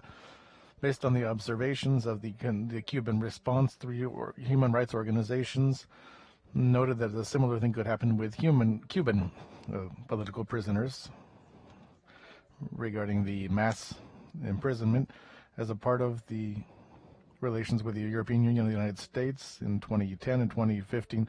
In practice, which have been qualified by the United Nations Human Rights Council as Another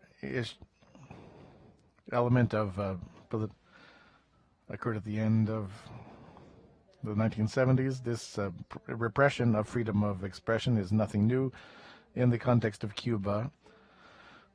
In the year 2021, they became more visible than in other periods. This thanks to social media and other forms. In addition, these were leaders who had previous issues. The protagonists of different facts which who have mobilized the citizenship have been in the majority subjected to detentions, locked in prison, or in forced exile without the possible to return. In the short or long term, the state has used forced exile in order to close civic spaces. Of the 15 individuals who participated in the hunger strike in San Isidro in November of 2020, more than half of them are currently outside of Cuba and 2 are in prison. Of the 30 people who entered the Ministry of Culture in the same year, connected to the 27N movement, more than 70% of them have left the country. A civic march for change called for 2021. Of those who participated, at least 7 leaders and members have left the country. CIDH and Justicia CIDH have noted several arbitrary detentions as a result of the repression of protests in 2021. Of them, at least 675 are still in prison. As a part of the follow-up that we have conducted on the cases of people who had been detained, we have shown that at least 64 of them have left the country, almost 10%. Thus, of the activists and citizens who have been detained to detain this movement, at least 18 have left the country, which is close to 20% of them. While in all documented cases there is no evidence of the same level of intervention of state agents to force the decision to leave the country or to mediate the decision, in most cases pressure is exercised through harassment against the person or their family members, as situations of various actions taken against them, various styles taken against them to pressure them, listed here, and in the most extreme cases, long duration in prison sentences as well. Another pattern is intimidation of some to see to it that others leave, as well as these individuals to pressure them in exchange for their freedom and that of others, and in some cases without minimal guarantees to migrate regularly and safely.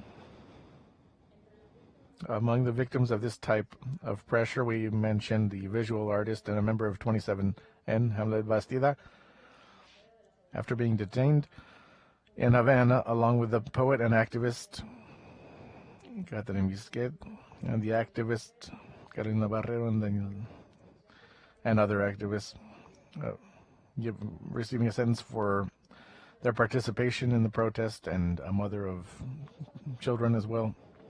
The use of this repressive strategy is more concerning and combined with an even more increasing practice of collaboration with foreign airlines to not allow human rights leaders who have left the country to return to the country. These include the researcher and activist Amelie Ramos, who will give her testimony following this. It is fundamental to mention also the cooperation of those who have collaborated with the Cuban regime to prevent this movement. In January of 2022, Nicaragua denied entry to reporters and activists from Cuba after they were led to the Cuban airport directly from prison, where they were awaiting trial for participating in a public protest violating the national legal ordinance. Numerous activists, human rights defenders, and independent journalists were forced into exile in the last semester of last year under the threat of being processed for crimes included in the new penal code, which entered into effect in December 2022. The 4 members of our group, Justice 11J, have been forced to leave the country. Also, relatives of the political prisoners were forced to do the same. Other individuals who are currently giving testimony of more arbitrary measures, up to 11 days to find a channel to leave the country, following a politicized series of proceedings without guarantees. Forced repatriations have affected a considerable proportion of the population. It is not only used against members of the opposition, activists, and other sectors. It broadens this concept in Cuba, demanding international recognition of the state of affairs.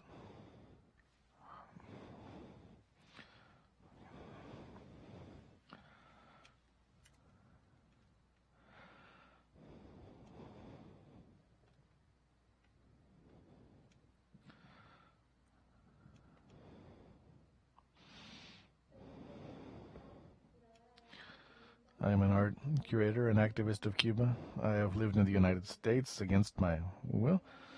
I came here to do with a tourist visa. I was planning a visit of 3 months. This has turned into a much longer stay. And this is the case of other creators. This presentation is showing a new pattern which is being implemented by the Cuban state against human rights defenders.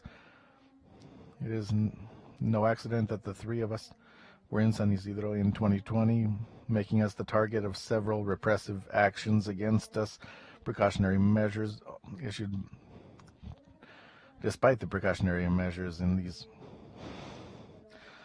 physical violence and other measures of violence used against us, forced exile, and the most severe of all, prison for two of our friends and artists who are still locked up, show a pattern of repression and punishment for our work as activists. Using this political pressure is characterized by the following characteristics. In American Airlines and Southwest, this began with the check-in process and the immigration process. Our documents, in the case of Omar, her passport was canceled when she went to the airport. When she did not notice this, she attempted 4 times to go back to Cuba, because this was the only way to know if the provision had been withdrawn or not. Secondly, the three of us have residence in Cuba, and the residency ends. Ours is active in Cuba. It ends in 2 years. This is important because it differentiates our cases from many other Cubans who have not been allowed to visit Cuba after receiving residency in another place. We do not have residency in any country on earth. This irregularity in this process forces us to stay here without rights of movement. The lack of transparency has been a part of the entire process. Personal information, including the notification sent by the airlines. I only received this notification after much work. Omar has not received his. And the most important,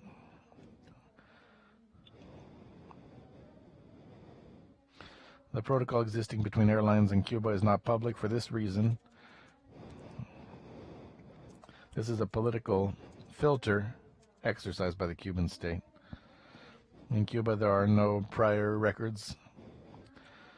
My mother went to corroborate this fact. In my case, for this reason, it is not possible to find a correlative repair in Cuba. Cuba has not made any statement about our cases. The embassy has not responded. They do not receive us in Washington as Cuban citizens that we are.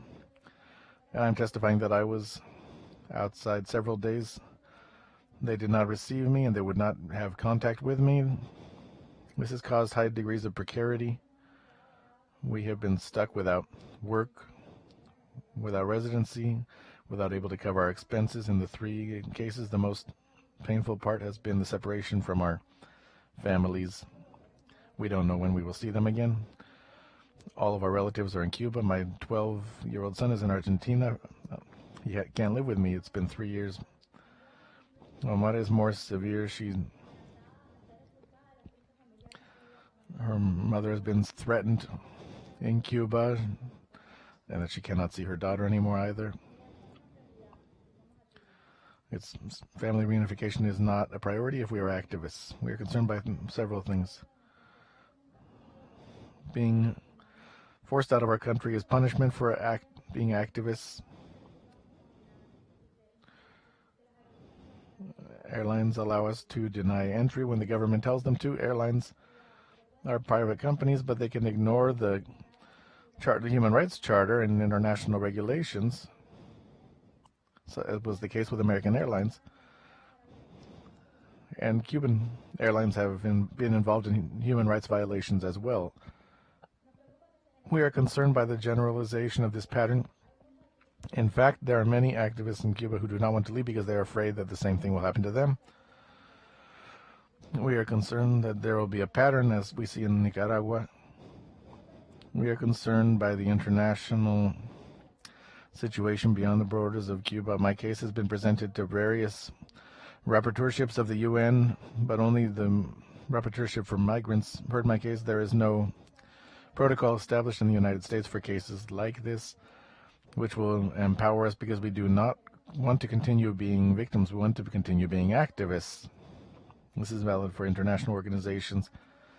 The humanitarian implications involved here, these rights must be restored, and impunity, of course, with which Cuba is blocking the return of their citizens, using sovereignty as a shield, a very perverse use of this against their own citizens. They say they are defending themselves from us. That's why they take everything away from us. But who will defend us then?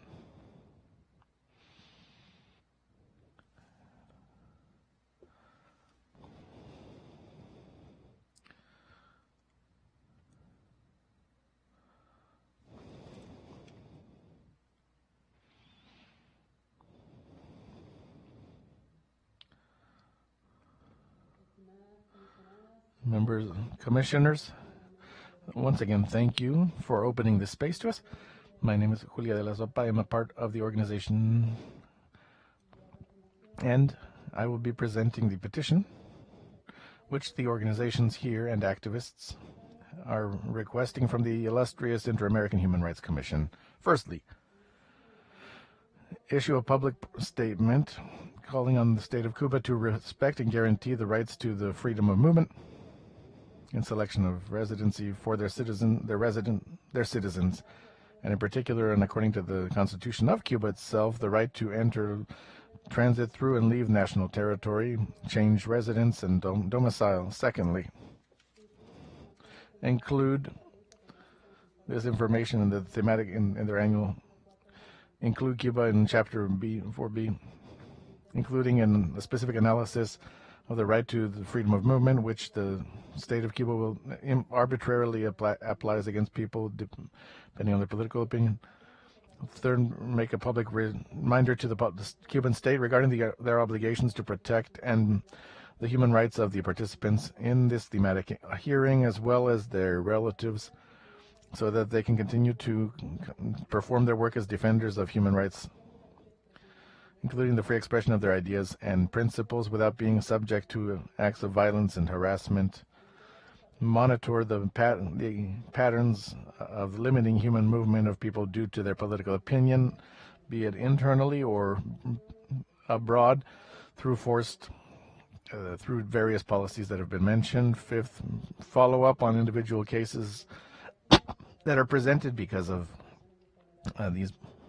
via these petitions of this commission. And sixth, requested them from Cuba an in situ visit to monitor the rights of Cuban citizens. Thank you.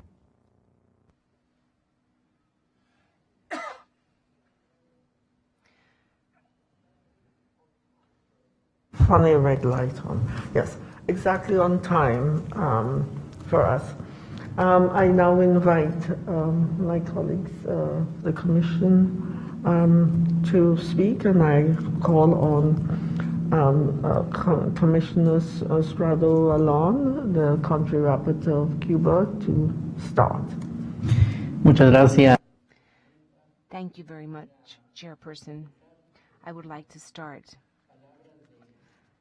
by expressing a few words in order to recognize the tremendous work that you're doing as defenders of human rights, because you will become the voice representing thousands of people who unfortunately have to live in conditions where their human rights are systematically violated. We've had the opportunity of being in many meetings in order to provide our support and our solidarity with you. And also, I would like to mention Yameli Ramos, as you have mentioned the time that she spent in a situation where there's no real protocol that can resolve this type of exile. This type of exile, which really is a reprisal in response to her fight for human rights. As you have mentioned, it's important that this not remain with no protections internationally, but that it be the contrary, that we find the mechanisms, the ways, in order to have a protocol applied for international solidarity. And also one of the phrases that you've said, we do not want to continue to be victims. We want to continue to work as activists, as people who defend human rights. That is something that we certainly take note of at this hearing.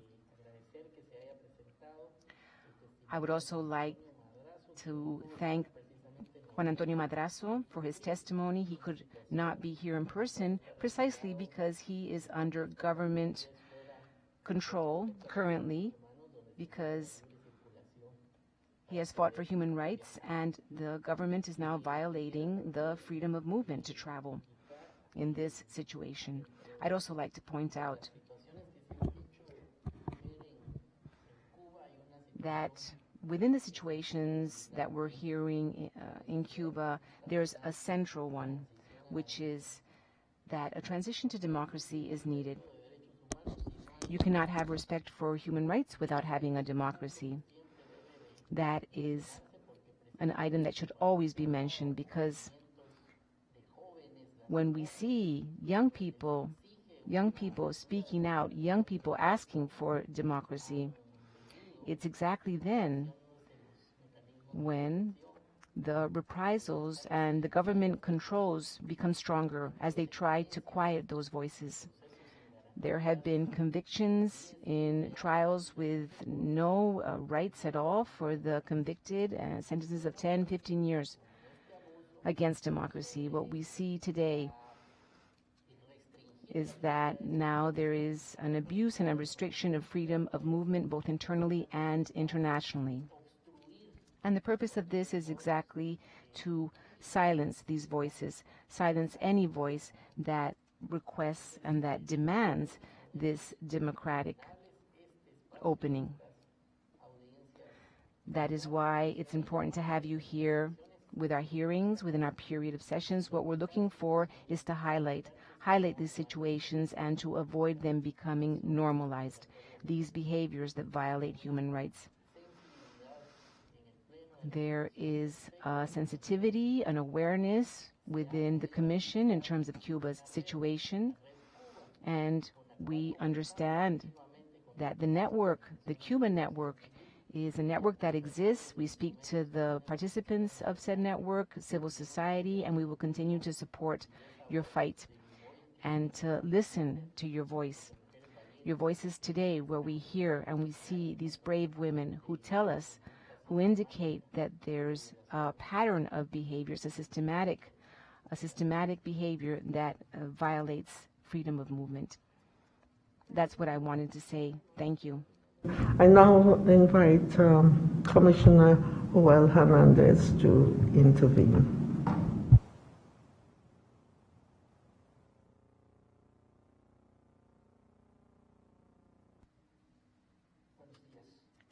Good morning. Thank you very much to all of the organizations from civil society who are here today for having requested this hearing.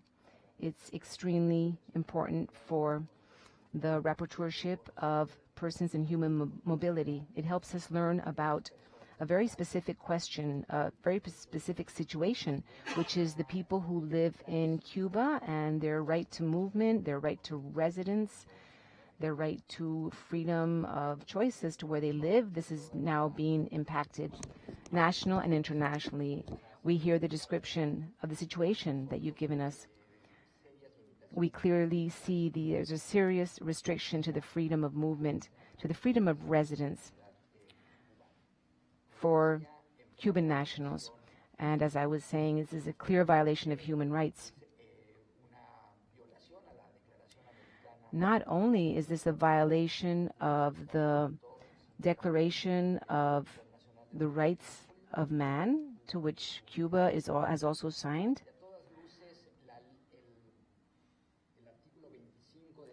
and also Article 25 of the migration law violates this international agreement, and it also violates the Constitution itself of the Cuban Republic, which recognizes these rights of freedom of movement, of residency, and of where you live in Cuba. So I would like to know, in order to have broader sense of information, I would like to know if this phenomena, well, let's not call it a phenomena, it's a violation of freedom of movement. Is this limited to the people who have participated in the San Isidro movement? We know this is a frequent practice. We know that it's nothing new. But I'm struck by the question, is this especially marked and has especially started to happen ever since the year 2020? It would also be extremely useful for us to understand what is the situation today for people who are not permitted to come back to Cuba.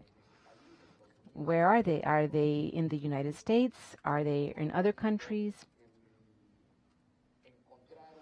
And how are they able to have migration status so they can live their daily lives while they wait to resolve their situations and be able to go back home to their home country? A last point that would be very helpful to us. I don't know if you've been able to document the total number of people who have been forced to leave Cuba due to being threatened, to different situations of risk, and as you have stated, who find themselves now expats. In fact, this information would help me understand better what the situation is, and also to let you know that we've taken note of your specific petitions on what you want the Commission to do, what their role should be. I think that is key, and if we're going to get results from this hearing, we need to make the situation more visible so that the entire region understands what is happening to this group of people. This is the first step. Also, this means that the Commission will continue to highlight these situations, and the Commission is open to receiving more requests for precautionary measures. It's clear that there's no communication between the Commission and the Cuban government, that they don't respond to many of our attempts to communicate with them, but this has happened throughout the years. However, we can still receive requests for precautionary measures. And we always do so, hoping that even if we don't have a response from the state, we will have an impact in Cuban and an impact with the government agencies that will hear the recommendations of our Commission. Thank you. And I now turn to my other brother, Commissioner Carlos Bernal. Thank you so much, Madam President. Thank you so much. Bueno, muchas gracias por... Thank you very much for giving us this information, and I join in the words of the commissioners who spoke before me. Also, I see something that's new and very interesting in what you've spoken about today, which is Article 22.2 of the American Convention on Human Rights states that every person has the right to freely leave any country. Every person has the right to freely leave any country. So if you look at airlines and their regulations, that's a standard practice. They, however, state that they can deny transportation or a flight to any passenger when the government opposes that flight.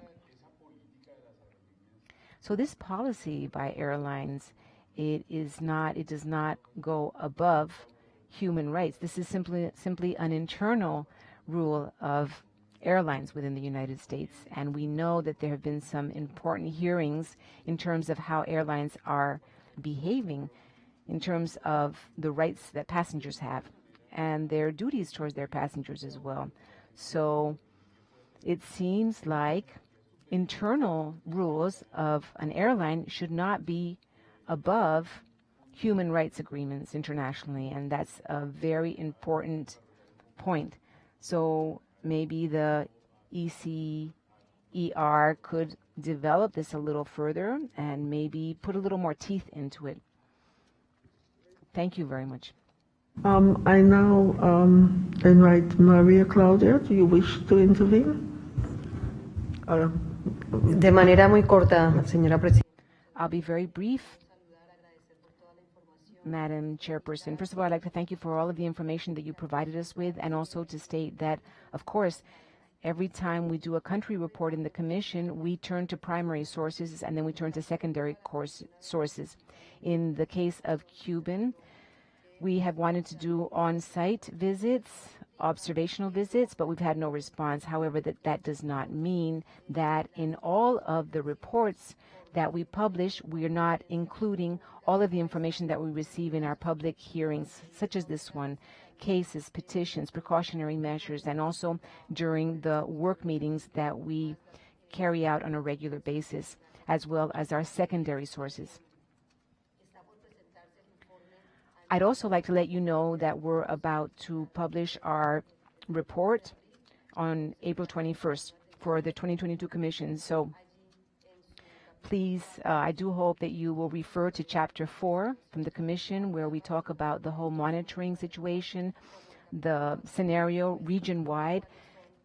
Chapter 4B, there will be something included on perspectives and concerns for the countries of the regions. And also, I'd like to add, as we heard from our ESCER special rapporteur in terms of labor rights in Cuba, there's also a chapter on human rights for this country.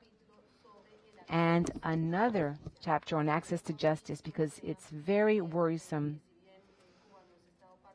the issue of, even if Cuba is not part of the convention, they did sign the American Declaration on the Rights of Man and the OAS Charter, and also the right to justice, which includes the protection of your legal rights and your right to appeal. So that is what I wanted to say. Thank you very much. Much, Maria Claudia. I am going to invite both the special rapporteurs, but Pedro, I will invite Soledad first. But that doesn't mean we can go on forever.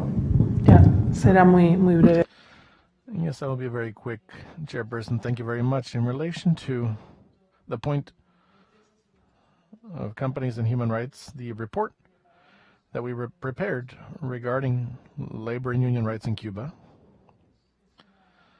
which is a very novel focus for the country. We also have a special chapter on companies and human rights. This information that you all are expressing here in this hearing is very important as well, because it is a topic being worked on during my mandate, and we would like more information to analyze it according to the inter-American standards, because it is quite concerning, as well as the impact that these situations that you have explained to us affect your labor rights. So thank you, and we will be in touch. Thank you very much. Very much, Soledad. I now invite the Special Rapporteur for Freedom of Expression to speak. Muchas gracias. Thank you very much, Chairperson. Firstly, I'd like to express my profound recognition of the work you all do to defend human rights in Cuba and the clarity of information that you have provided to this hearing. not only in terms of the structure, but also support. I believe that it's all quite well documented. Everything you presented us, I'd like to bring out from what you presented 3 points related to my role in the Commission, not losing sight of the fact that these actions are punishment for freedom of speech, for expressing freedom of speech. It's a way of punishing people who refuse to renounce a right which international law guarantees, but in a state which does not have any guarantee for freedom of speech. And I think that you have all made that very clear, and I would like to emphasize that it's a punishment that not only applies to people who have already expressed their voices, but a latent punishment for anyone who might aspire to express their opinions. I believe that the information you presented is important, that about people on the island who eventually might have to consider the option of leaving, but do not do so because they fear repercussions. Also, this is one of the forms of punishment against Cuban people. It's not under the conditions of being a foreigner. It's regarding going back to your country of birth. Also, secondly, not confusing, and I think this deserves reflection, not confusing the humanitarian element involved in a situation like that of people facing these restrictions on freedom of movement, not confusing that with violations of human rights and impacts on human rights which result from these forms of restrictions. I think that has been well expressed here in this hearing. And thirdly, the third reflection here, I believe this invites us to do work on it regarding third actors who could be involved for repression and punishment, how to involve human rights requirements for these third parties. For as far as the rapporteurship, I believe this is a task that we are willing to collaborate on. I'd like to emphasize that this is a hearing where we have this empty table. I'd like to point that out. It's a hearing where it would be important to be able to have the voice of those who are not here, and you all deserve a response from the state as well, which is carrying out the actions that you question. We have taken careful note of this. Thank you very much, Chairperson, for the opportunity to participate in this hearing. Thank you very much. I note we still have some time, so I can make some intervention myself. And I have to say, I do disclose the fact that I think I am the only one on this table who's been to Cuba and have been several times over the years. I have lived in this part of the world, and I did so as a member of the Women's Human Rights Organization, which I was heading the legal section for some years, and then I became the president of it for some years as well. And we went there to meet and discuss the rights of women, and of course we met with the Federation of Women, and also in relation to another organization I headed, CAFRA, which is a regional one, we collected and took material supplies to Cuba to distribute. And we had arranged before going that we would not hand over what we would take in almost a whole planeful to the government. We will distribute them ourselves.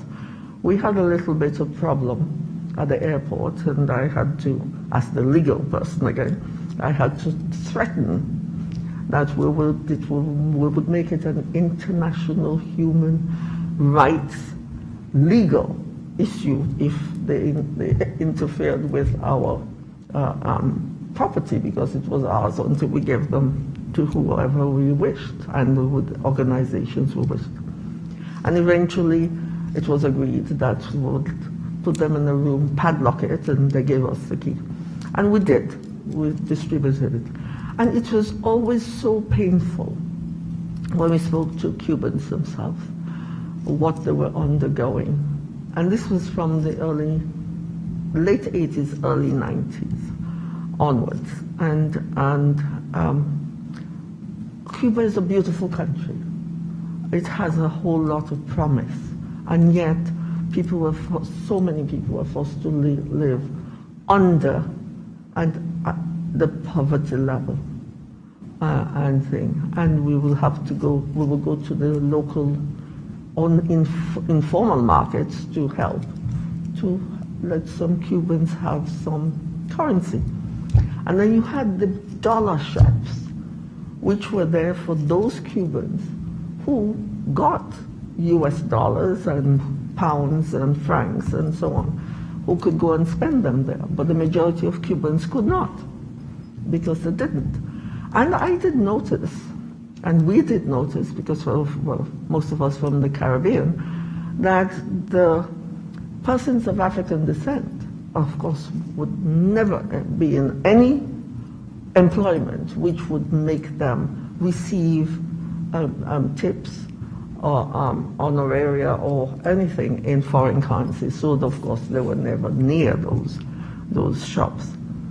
There were several problems, and we all know the difficulty, and you have told us so much more of what is happening.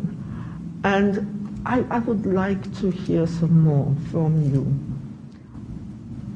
How you're living now in the United States. What's the reaction of the United States government to your presence, and what do you anticipate is going to happen in the future?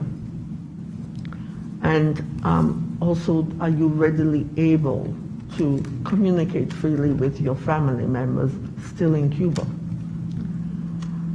And if you can give us not exact, but estimated figures of how many people you think are in your situation and situations, because there are several ways that Cuba has affected your right of entry and exit and movement within and so on.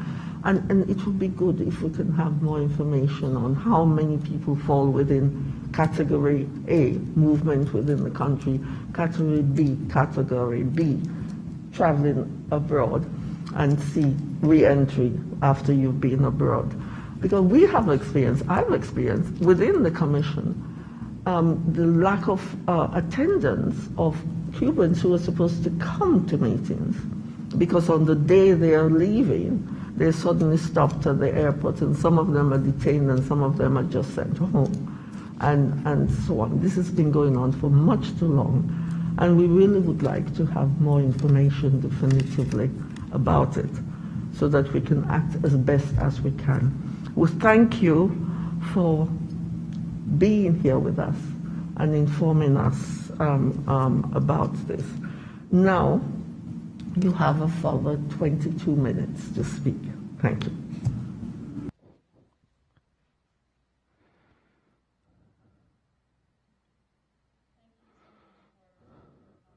Your questions.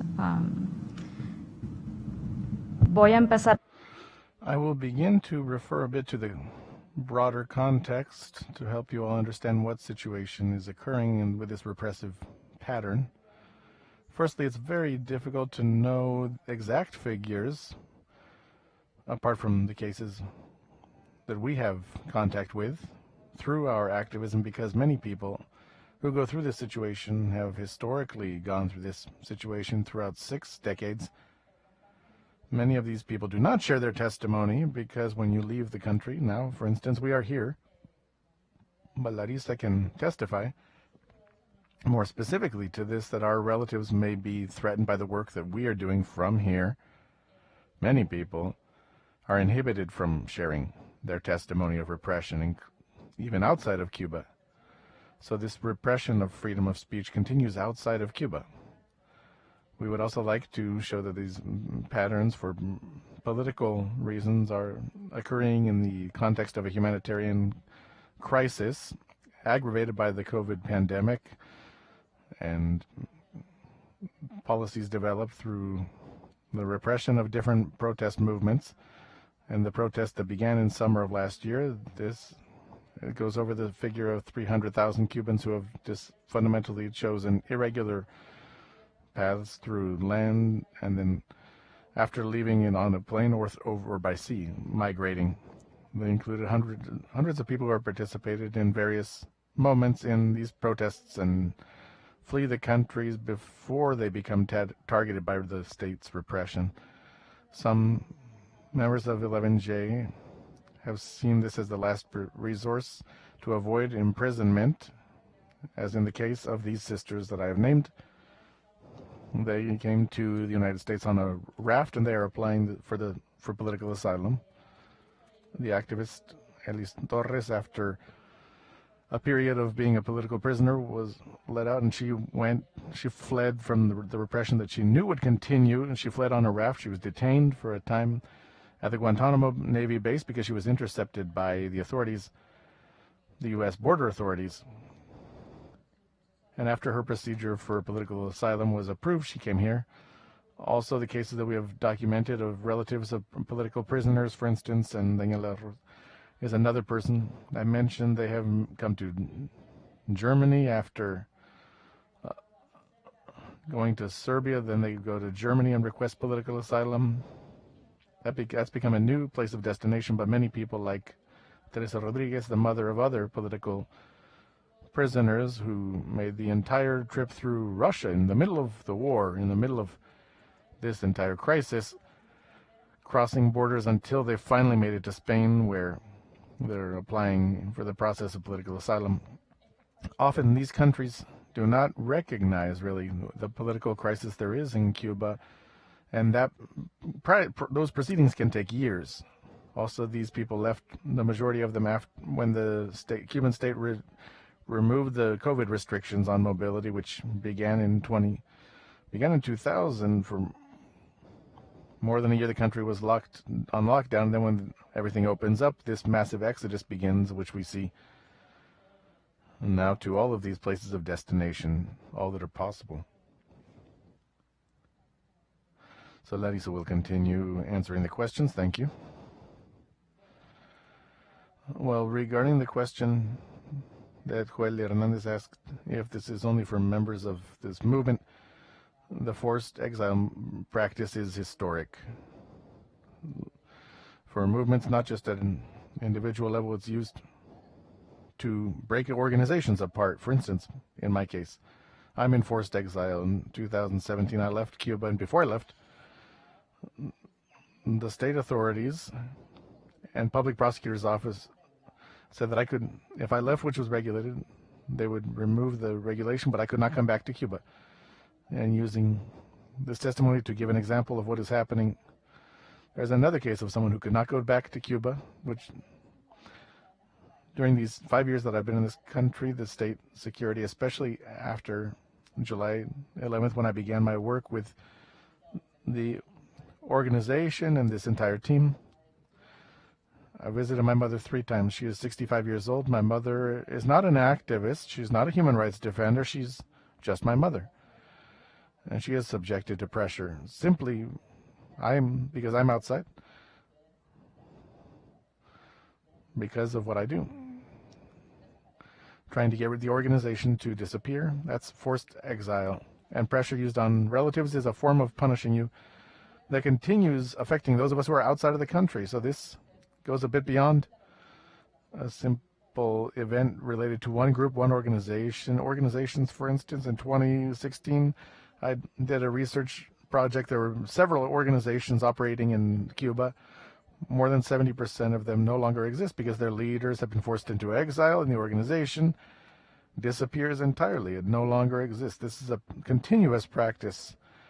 However, we would like to call the Commission's attention to the fact that this practice is not just being used by Cuba, but also being used by other countries. In Cuba's case, we have the case in 1975, was it? Tamarioca, Boca de Tamarioca, there was a protest, and everyone leaves. 1980, Peruvian embassy, an internal crisis. What happened? The sea border was open so everybody would leave. 1974, another internal crisis, borders are opened up. In 2021, they could not do that. They could not open up the borders because of international agreements. However, there's a third state where you don't need a visa, and that's created a whole migration crisis with Cuba. So it doesn't only impact the U.S., Mexico, Central America. They were all impacted by these migrant flows. If we analyze Venezuela, Nicaragua, we see after every public protest in 2014, after that you have a wave of migration, and the example is set. Protesters are punished. People are sent to prison. So it's not just about the phenomena behind migration, but what are the root causes? If you don't study those root causes, we're going to continue in a vicious circle. A vicious circle. Especially governments are starting to use migration as a social control mechanism. Even when their citizens are in other countries, they're still reluctant to freely express themselves because they know they can't go back to their countries. They can't see their families. After over 5 years, I'm not able to see my mom to give her a hug because the government is letting me know she is under our control. If we want, we can limit all of her activity. And my mother is under tremendous, tremendous psychological control. How can you explain this to your mom? That I'm not going to see you anymore because if I go see you, because then you're going to be under control of the government.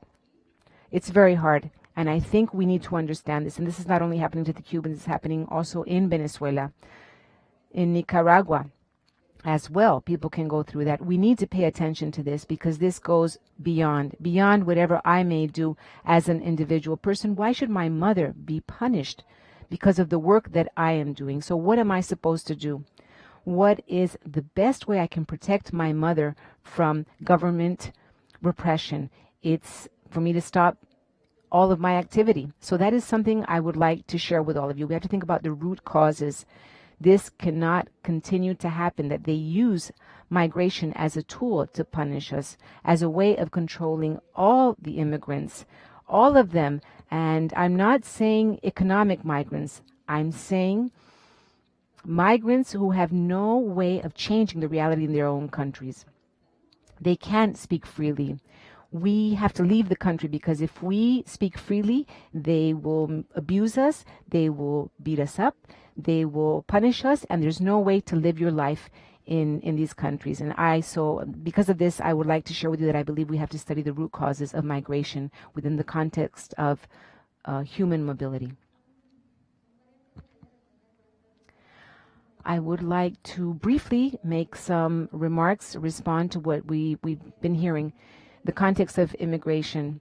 Well, the most incredible thing is that Cuba, with this strategy, and this is a carefully thought out strategy to internalize their crises, and also what they're doing is they're blackmailing other governments. For example, the United States, where people come to this country, they're using their political prisoners as pawns, as mechanism to get something in exchange, as they are a failed state. The same happens with immigration. We have 300,000 Cubans leaving, more than 3% of the population. This is not normal migration. This is an exodus where people risk their lives, and they're not just risking their lives because of financial, economic motivations. It's not because of that. It's because they don't see a future for themselves. They see no freedom politically or humanitarian, and they don't have no hope for the future. And that's what Cubans see, and that's why they risk their lives at sea or any way that they can leave the country. Within this terrible context, however, there are some of us who want to go back. What happens is that nobody believes that we want to go back. The people who want to leave the country, they criticize us, and that creates a division within our groups, and also again the opportunity for blackmail. So there are some groups who want to leave and some groups who want to come back, and this means that there's massive movements, migration. And so some Cubans want to change the country from within, and that's what Cuban government does not want. So when you prohibit people from leaving, you keep them also from leaving because you tell them if you leave, you'll never be able to come back. The people who are going to be in the country finally are only going to be the people who never protest or who are already detained, already in custody for that. And it's as Pedro was saying and what Ralon was saying, we need a transition to democracy. If this never happens, then we're just going to see this constant cycle over and over again. That is what we need to stop. Now, when you ask us how we live today, our daily lives, well, first of all, these are three cases where we have not lost our residence. But there are thousands of cases where people are no longer able to go back home. Their parents have died. However, those people have resident status because of certain laws that allow them to have that. In our case, it was more serious because we did not lose our residency, which you lose after 2 years if you don't correct your status. So really, being punished by not being able to go back to your country, that is something we're not able to document in a valid way. And the problem is also that airlines will send a passenger list 24 hours in advance to Cuba, and they will check it and say, this person yes, this person no. There you see that people cannot fly in or they're sent back. And to make it even worse, now they're sending a second list just before the flight leaves, and that's to avoid people buying last-minute flights. And the airlines are willing to send in that new passenger list a few minutes before departure. This is a special case as well, and a very serious case, because they don't always do this with other governments. So how are we living our day-to-day life? Only thanks to people's kindness, to favors that people do for us. I do have a special visa, diplomatic visa, granted by the OAS. I'm doing some consulting work, unpaid work. But this means I can't work anywhere else. I have no income right now. So I have to live off of people doing me favors, helping me out. And because I'm Cuban, this type of visa, I only have a single entry, so I can't leave the U.S. And because I'm Cuban as well, they think I'm part of the Cuban government. The Cuban government is aware of all of this. They will not let me come back into my country, and they will not help me improve my life because I'm Cuban. So those of us who are dissidents, who are in opposition to the government, we don't really exist. We're given something to keep us quiet and to survive day by day, but it shouldn't be like that. We should have better mechanism to recognize those of us who are working outside of the Cuban government, who are in opposition. Because at the end of the day, it's really a slow death for all of us. We live day to day. For example, Omara doesn't even have her visa extended yet, granted. Her status is not really regularized. And also, you can't even be deported. If I'm going to be here undocumented or illegal, well, they're going to deport me, but I would not be accepted in my home country. So it's not even a country that violates all of its rights within the country, does not allow any visits to its jails, but we also see that outside of its borders, it's imposing these violations to the rest of the world to play along with this game, this mafia-like game of illegality and of violation. So this is a strategy that they're importing to other countries as well, like the mafia. Before I give the floor to Larissa, I'd like to also point out 4 specific cases which currently have a period of time between 60 and 90 days to leave the country. These are 4 activists that are not directly linked to any organization. Yanurka Salcedo is an activist who works with humanitarian aid networks. She protested publicly on July 11th, and she has a sentence of 11 years for crimes against the state, and she has 90 days to leave the country. She's refusing to do so. She does not want to leave her family, and she doesn't have the financial means either to leave the country. Eloy Calunga and Alejandro Garlo were also detained for the protests of November the 15th. Alejandro Balobo is currently being held by the government in Villa Marista, and Omar Acosta, who was also detained by the authorities after public protests. We are going to try and present precautionary measures for these 4 specific cases. These are the ones that I'm aware of currently. We could have more because it's very difficult for us to document these situations. In terms of corporations and human rights and these airlines, one of the issues is when I look at the document, Anameli's document that she was given, where the state, the Ministry of the Interior, proposes or suggests to the airline. This is not an order from us. You may decide, but understand the consequences. It's important to note here that Anameli has all of her documents current and valid, Cuban passport. She also has permanent residence. In Cuba, as a Cuban citizen, you can lose your residency when you spend more than 24 months outside of the country. Then they consider you an emigre. And there you lose your residence, and Cuba will not accept you back. She had a visa. Immigration in Cuba should have told her you cannot come in, but they have transmitted this to the airlines. Now in 2019, the UN Rapporteur for Freedom of Expression and the Defense of Human Rights, they had 5 cases of forced expatriation, and they have noted the participation of international airlines, the Venezuelan airline Aruba, which means that they're somehow complicit in the exile of these individuals. And in some cases, it was the security forces who bought these flights. So it's almost as if they're working together. It is clear, however, that these airlines are participating in the violation of human rights in these situations.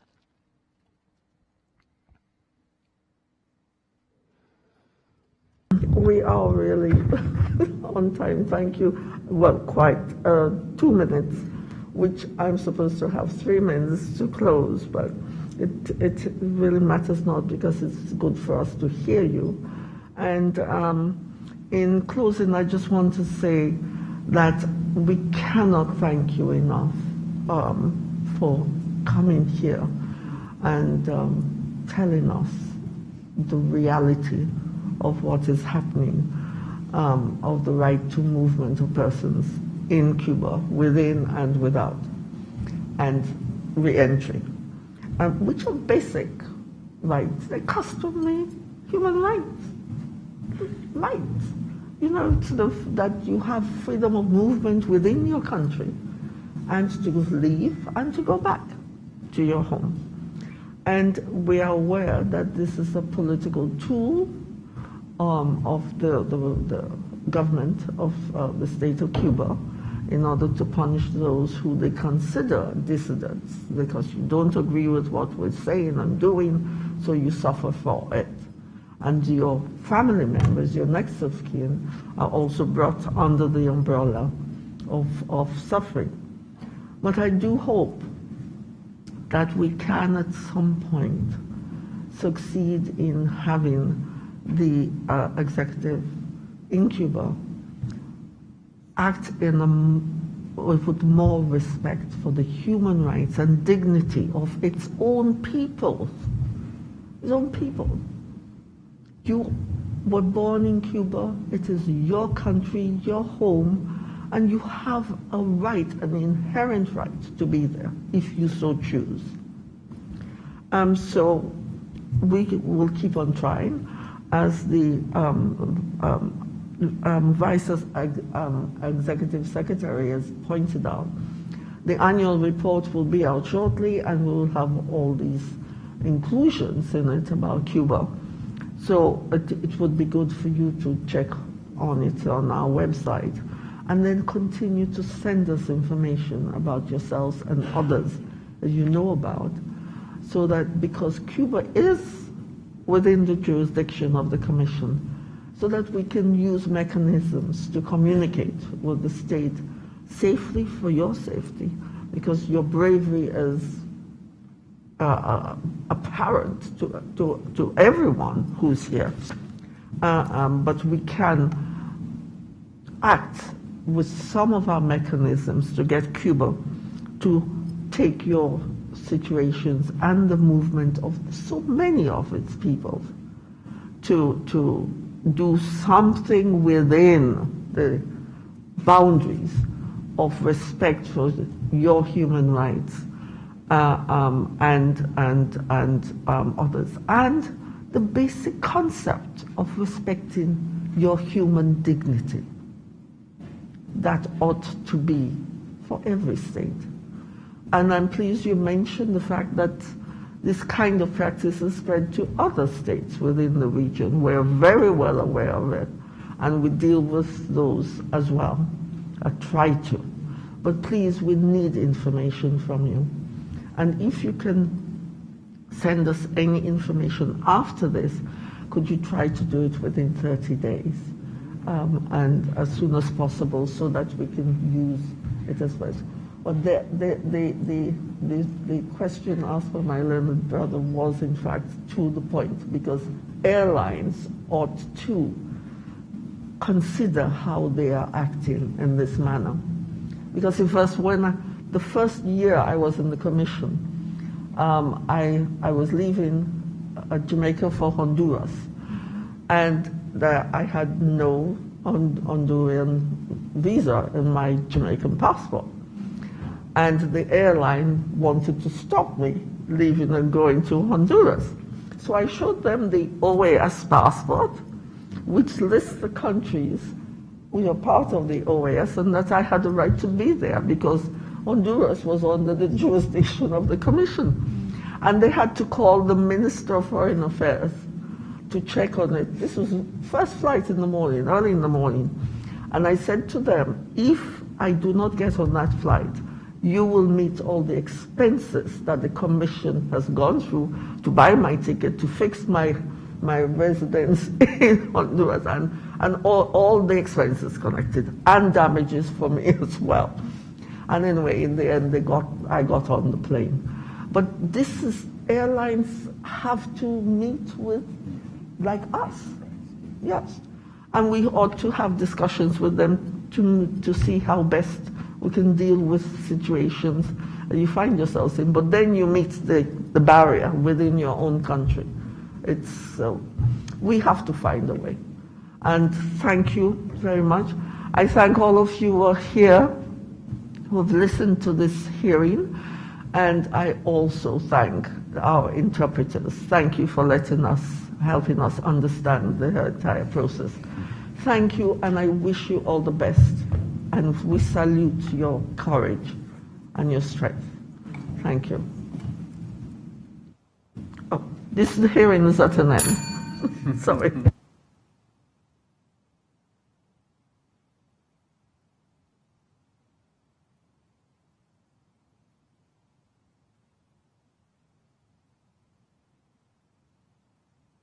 Putting knee surgeons.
Testing English, testing English channel, testing English channel, testing English channel, testing.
Muy buenos. Very good morning. Very good morning, everyone, and special greetings to all of the civil society organizations who have called for this hearing on such a particular and necessary topic, so essential for democracy and the rule of law in our countries. Thank you for that. The hearing in this room, thank you to everyone else joining us for being here. I am Esmeralda de Troitiño, first Vice President of the Board of Directors of the Inter-American Commission. I am joined at this time by Rapporteur for the Rights of Defenders, Joel Hernandez, Commissioner Julissa Mantilla, Rapporteur for a group of countries being evaluated here. Also, I am joined by the Executive Secretary, and Commissioner Carlos Bernal has arrived.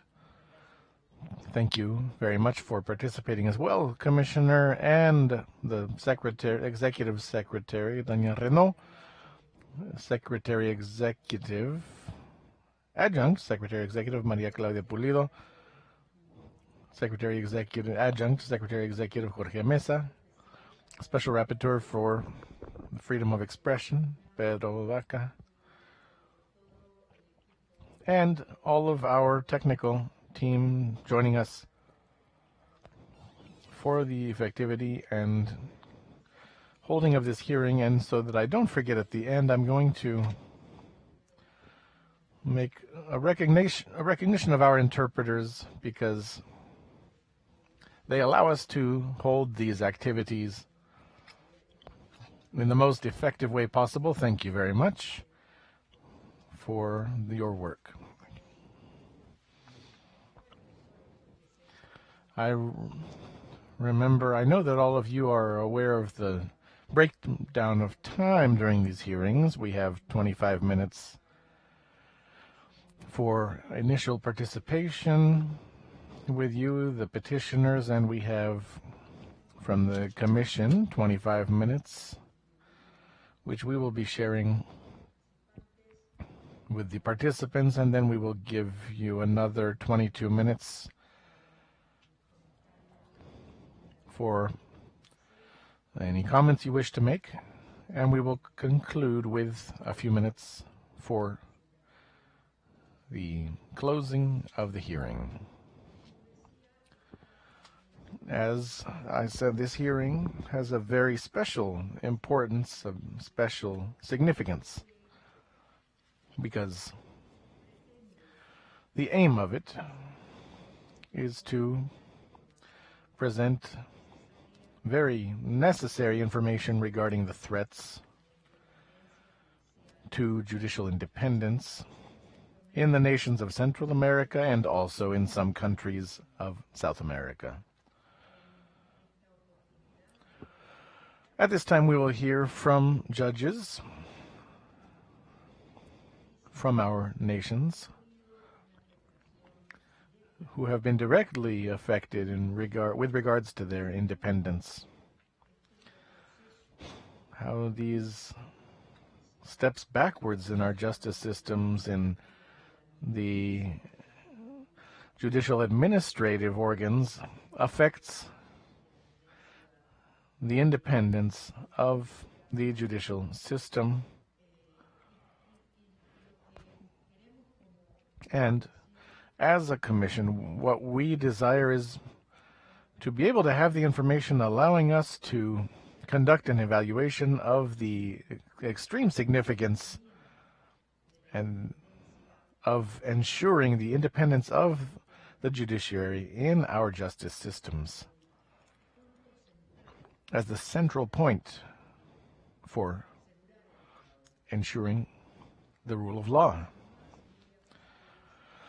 As I have no more comments, I will now give the floor immediately to you all. I would ask that you identify yourselves. There is a significant number of organizations here.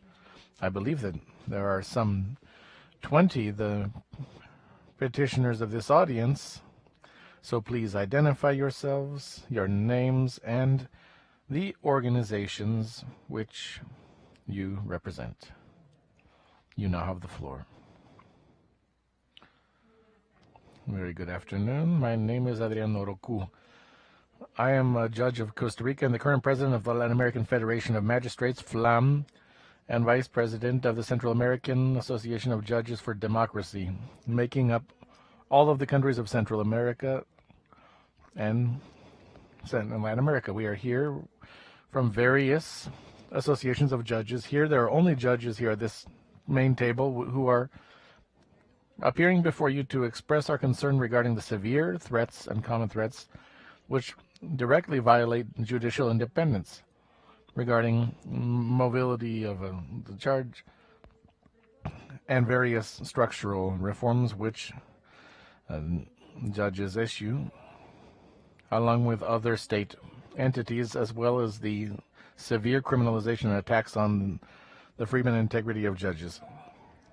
As has been stated by this honorable commission, weakening the independence of judges is something that weakens the system, but also affects directly the right of people who act as judges. We thank you for this space so that you can hear directly from us, independent judges of the region.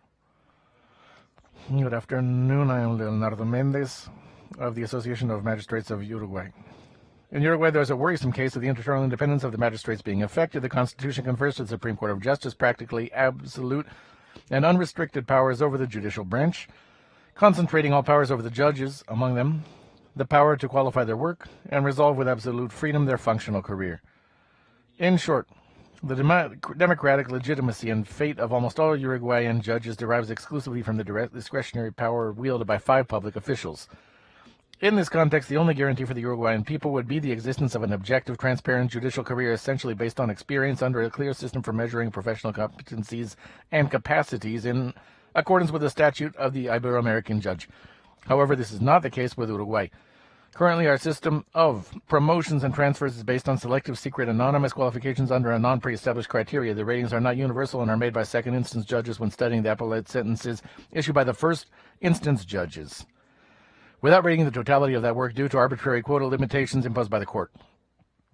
As a result, only an average of 16% of the total number of judges are considered eligible for promotion every 2 years. The qualifications are secret, absolutely anonymous, do not express their basis, nor are they based on clearly pre-established parameters. At the end of the process, a meager priority list is published with the best qualified candidates, which also does not take into account the seniority and performance of the function, thus eliminating any possibility of legality control of the administrative actions of the judiciary. The Uruguayan legislator, in an evolutionary interpretation of the national constitution and in accordance with the inter-American human rights system, passed a law in 2019 establishing the basis for the judiciary to regulate a fairer and more transparent judicial career. However, the rule was never applied. Instead, in July 2022, the Supreme Court of Justice itself declared the law unconstitutional, which meant a clear setback for the Uruguayan judiciary. Negotiations between the Association of Magistrates of Uruguay and the Supreme Court of Justice to reach a solution to this problem have been futile. Uruguay has historically had a model justice system for Latin America, of which we are deeply proud. This has been the result of the institutional maturity of the Uruguayan people. This situation, derived from the absence of a guaranteeing regulation, favors the interference of spurious interests in the administration of justice. The excessive discretionary power of the highest body of the judiciary harms the judicial independence of its judges while constituting an invisible and persistent threat to the quality of the service of justice. In order to ensure our internal functional independence and achieve maximum democratic legitimacy, we Uruguayan judges request that a recommendation be made to the Uruguayan state to adapt its internal regulation to the statute of the Ibero-American judge with regard to the guarantees necessary for the establishment of a fair, equitable, and transparent judicial career. Thank you very much. I'm Granny Bolling, the president of the Bolivian Magistrates Association, Mamabol. I will speak about 2 fundamental issues for the Bolivian judiciary that threaten judicial independence. First, the situation of temporary or provisional judges, and second, the meager budget with which we operate. Both situations have been documented by the GIEI promoted by this commission and a report by the United Nations Rapporteur in 2022. As background information, the 2009 Constitution modified the judiciary in Bolivia, transforming the former judicial branch into the current judicial branch. The legislature determined that all current positions in the judiciary, including the Constitutional Tribunal, would be transformed into transitory positions while the judicial career was being regulated. From 2012 to the date, only 51% of the justice operators have been appointed to their positions in the proper fashion within the judicial career through this regulation.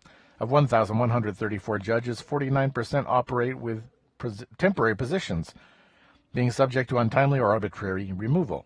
As a sample, in 2017, there was a surprise removal of 89 judges. The Magistrates Council has attempted to institutionalize 489 provisional judges, ignoring the illegality at the time, suspending constitutional rulings. This was suspended via constitutional sentence. Amabol does not oppose the evaluation of officials or the transition from temporary to permanent positions, but insists that these should be in accordance with international norms and standards on the composition of the judiciary and the rights of judges who operate under uncertainty, instability, and anxiety. It cannot be the case that a judge who has been in office for 30 years is in a transitional position. Even though the Constitutional Court of Bolivia ordered the Magistrates' Council to resolve the irregular state of affairs within 3 months and the development of dialogues with the judicial associations to establish a new convocation, this has not been complied with. And the second issue regarding budgets, the judicial branch has not exceeded 0.39% of the total national budget in previous years. in Bolivia. There is no way that the judiciary can operate efficiently without the necessary resources to implement. In 2021, there was a budget cut and a reduction of salaries of officials, including judges. These scenarios substantially affect the operation of the judiciary in Bolivia. They threaten stability, the conditions in which we perform our functions, and of course, affect the access to an independent judiciary for all citizens. We request the support of this Commission to address this institutional crisis and urge the competent authorities to provide the necessary resources and regularize the situation of Bolivian judges in accordance with and compliance with international standards. Thank you. Speaking as president of the Costa Rican Association of the Judiciary, ACOJUD, I should state that Costa Rica, after having been an exemplary of judicial independence, is currently facing a situation of an accelerated dismantling.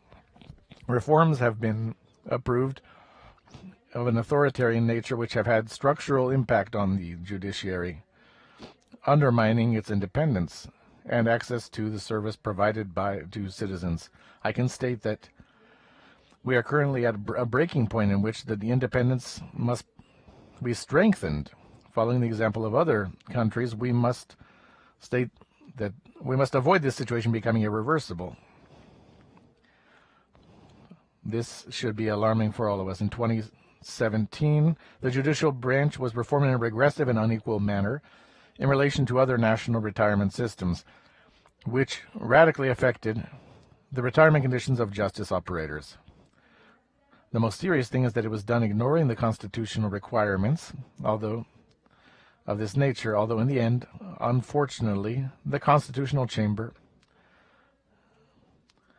ignoring the unconstitutionality, endorsed it. In 2018, the law for the strengthening of public finances was approved, which includes cutbacks to compensation for the judiciary and public prosecutor's office. This law as a consequence of the new judge in the same position,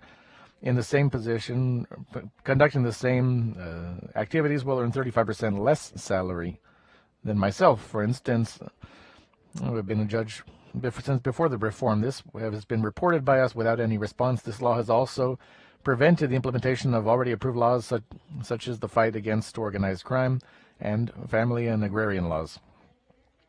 The interference in the judicial branch reached the point that the Comptroller General's office, with the support of Parliament, issued orders to the President of the Supreme Court in order to change the organization of the judicial authority without taking into consideration the division of powers and under the threat of removing him from his position if he did not do so, inventing an unconstitutional proceedings with this threat. In 2022, the Public Employment Framework Law was approved, which grants the executive branch powers to have direct interference and direction in transcendental aspects of the administration of the judicial branch. Although, due to the efforts and affecting the position of all personnel in the judicial branch, all of this has increased by 135% the resignments by those working in this authority without the possibility of being substituted in equal conditions of quality. All of the aforementioned is aggravated by not having an objective and transparent procedure for the election of magistrates who hold a great power of judicial government. There is no procedure which is transparent for the election of magistrates. Rather, there is a naming of highly political content. I should clarify that magistrates concentrate a great deal of power, not only from the judicial government, but from other high positions for judges and other positions. This year in 2023, regarding the criticisms that have been made of this process, a bill was presented to the Legislative Assembly to reform the system of election of the members of the Supreme Court. However, far from strengthening, this project passed the first phase. Far from strengthening, it weakens this process. It seeks to limit the period of appointment of judges to 5 years and submit the appointment to political interests. Costa Rican judges call upon this honorable commission to call Costa Rica's attention so that the judiciary is not further weakened and for action to not take place too late. Thank you very much. Good afternoon. My name is Fanny Bennett. I represent the Association of Judges for Democracy of Honduras. In this presentation, I want to highlight the great risk that Honduran judges face due to the lack of an adequate judicial career law and the interference of the political power of the judiciary in the judiciary. In 2019, the Supreme Court of Justice declared unconstitutional the law of the Council of the Judiciary, which regulated the judicial career, and this led to the reinstatement of the old law of the judicial career law dating from 1980, which allows the judiciary to make discretionary decisions regarding income, promotions, sanctions, and the dismissals of judges. For instance, based on this law, 3 judges and a magistrate of the Court of Appeals were arbitrarily removed from office because they spoke out against the 2009 coup d'etat in Honduras. In 2015, when the Inter-American Court ordered the state to reform it, this has not taken place up to this point. However, abuses in the judiciary against judges between 2014 and 2017, approximately 77 judicial employees were dismissed, including judges and auxiliary staff, through arbitrary disciplinary proceedings. It's urgent that we have a legal framework that is appropriate in order to correctly run the processes of selection, of income, of appointments, of promotions, and of retirements. Also, the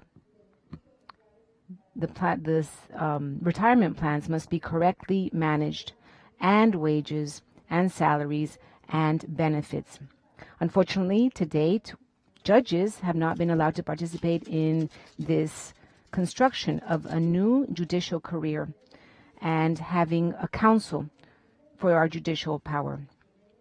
The executive power and the legislative power, they continue to interfere with our judicial branch, naming their own magistrates for their own private interests. In 2012, 3 magistrates and 4 magistrates in total from the Constitutional Court were actually removed through an arbitrary process and for political interests.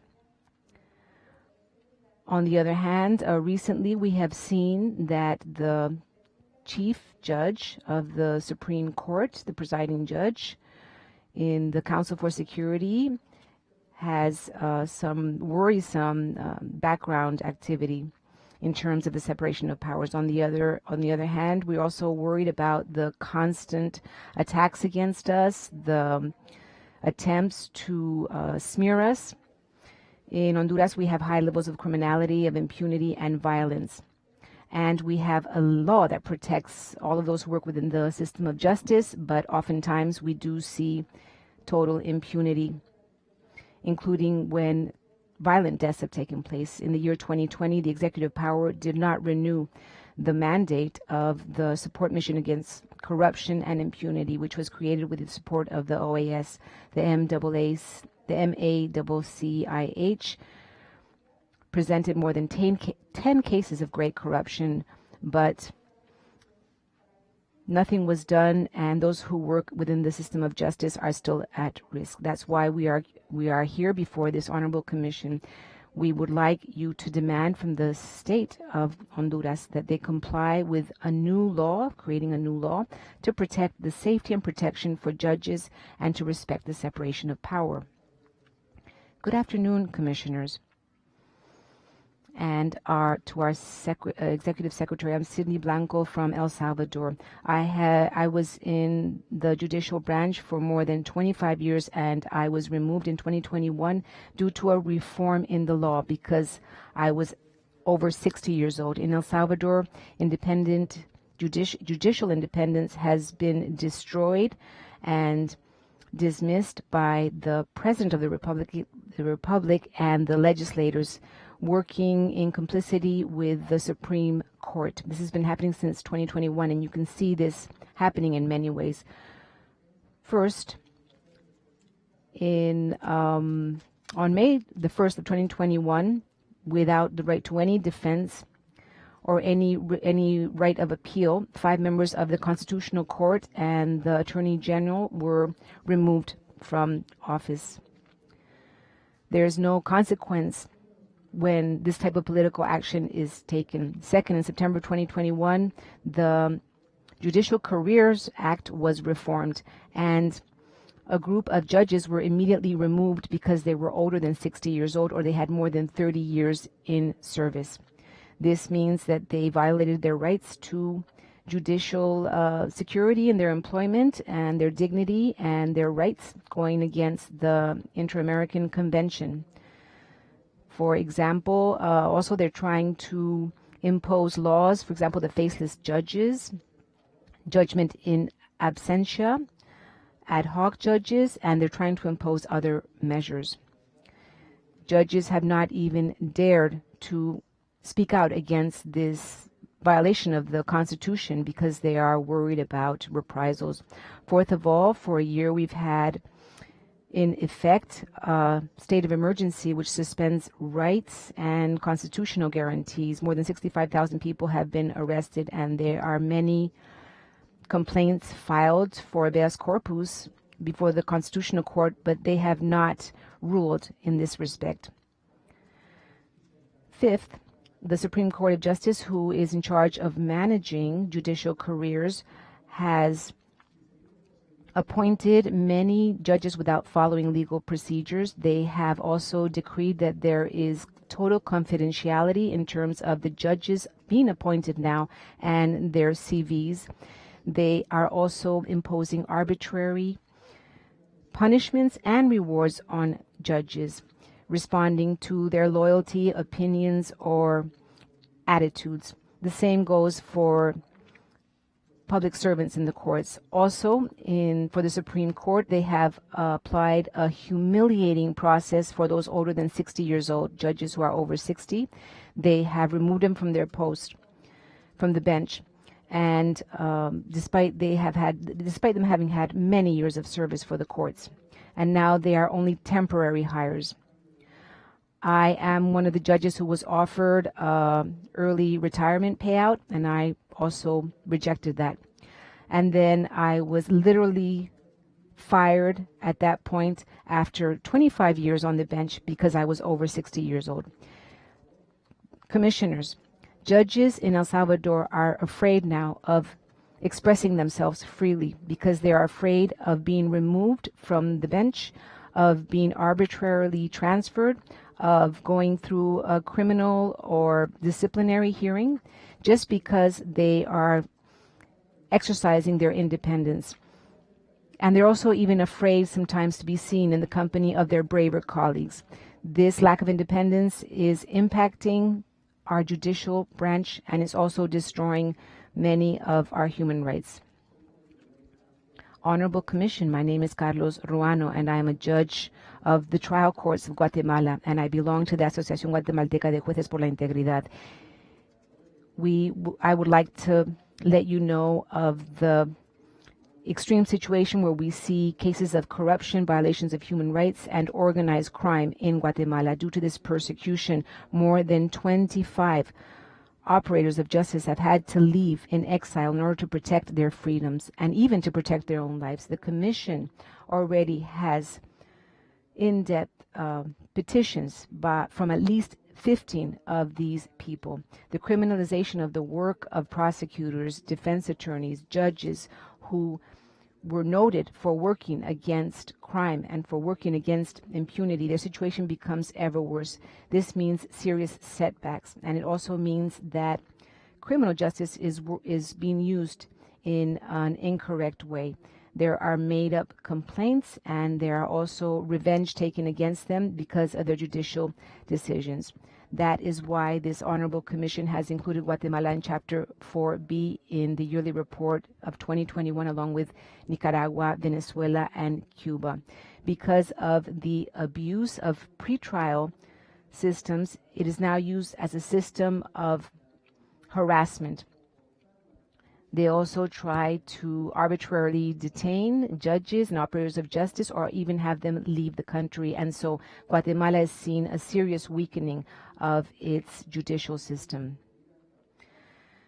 The granting of precautionary measures and provisional measures is key in this aspect.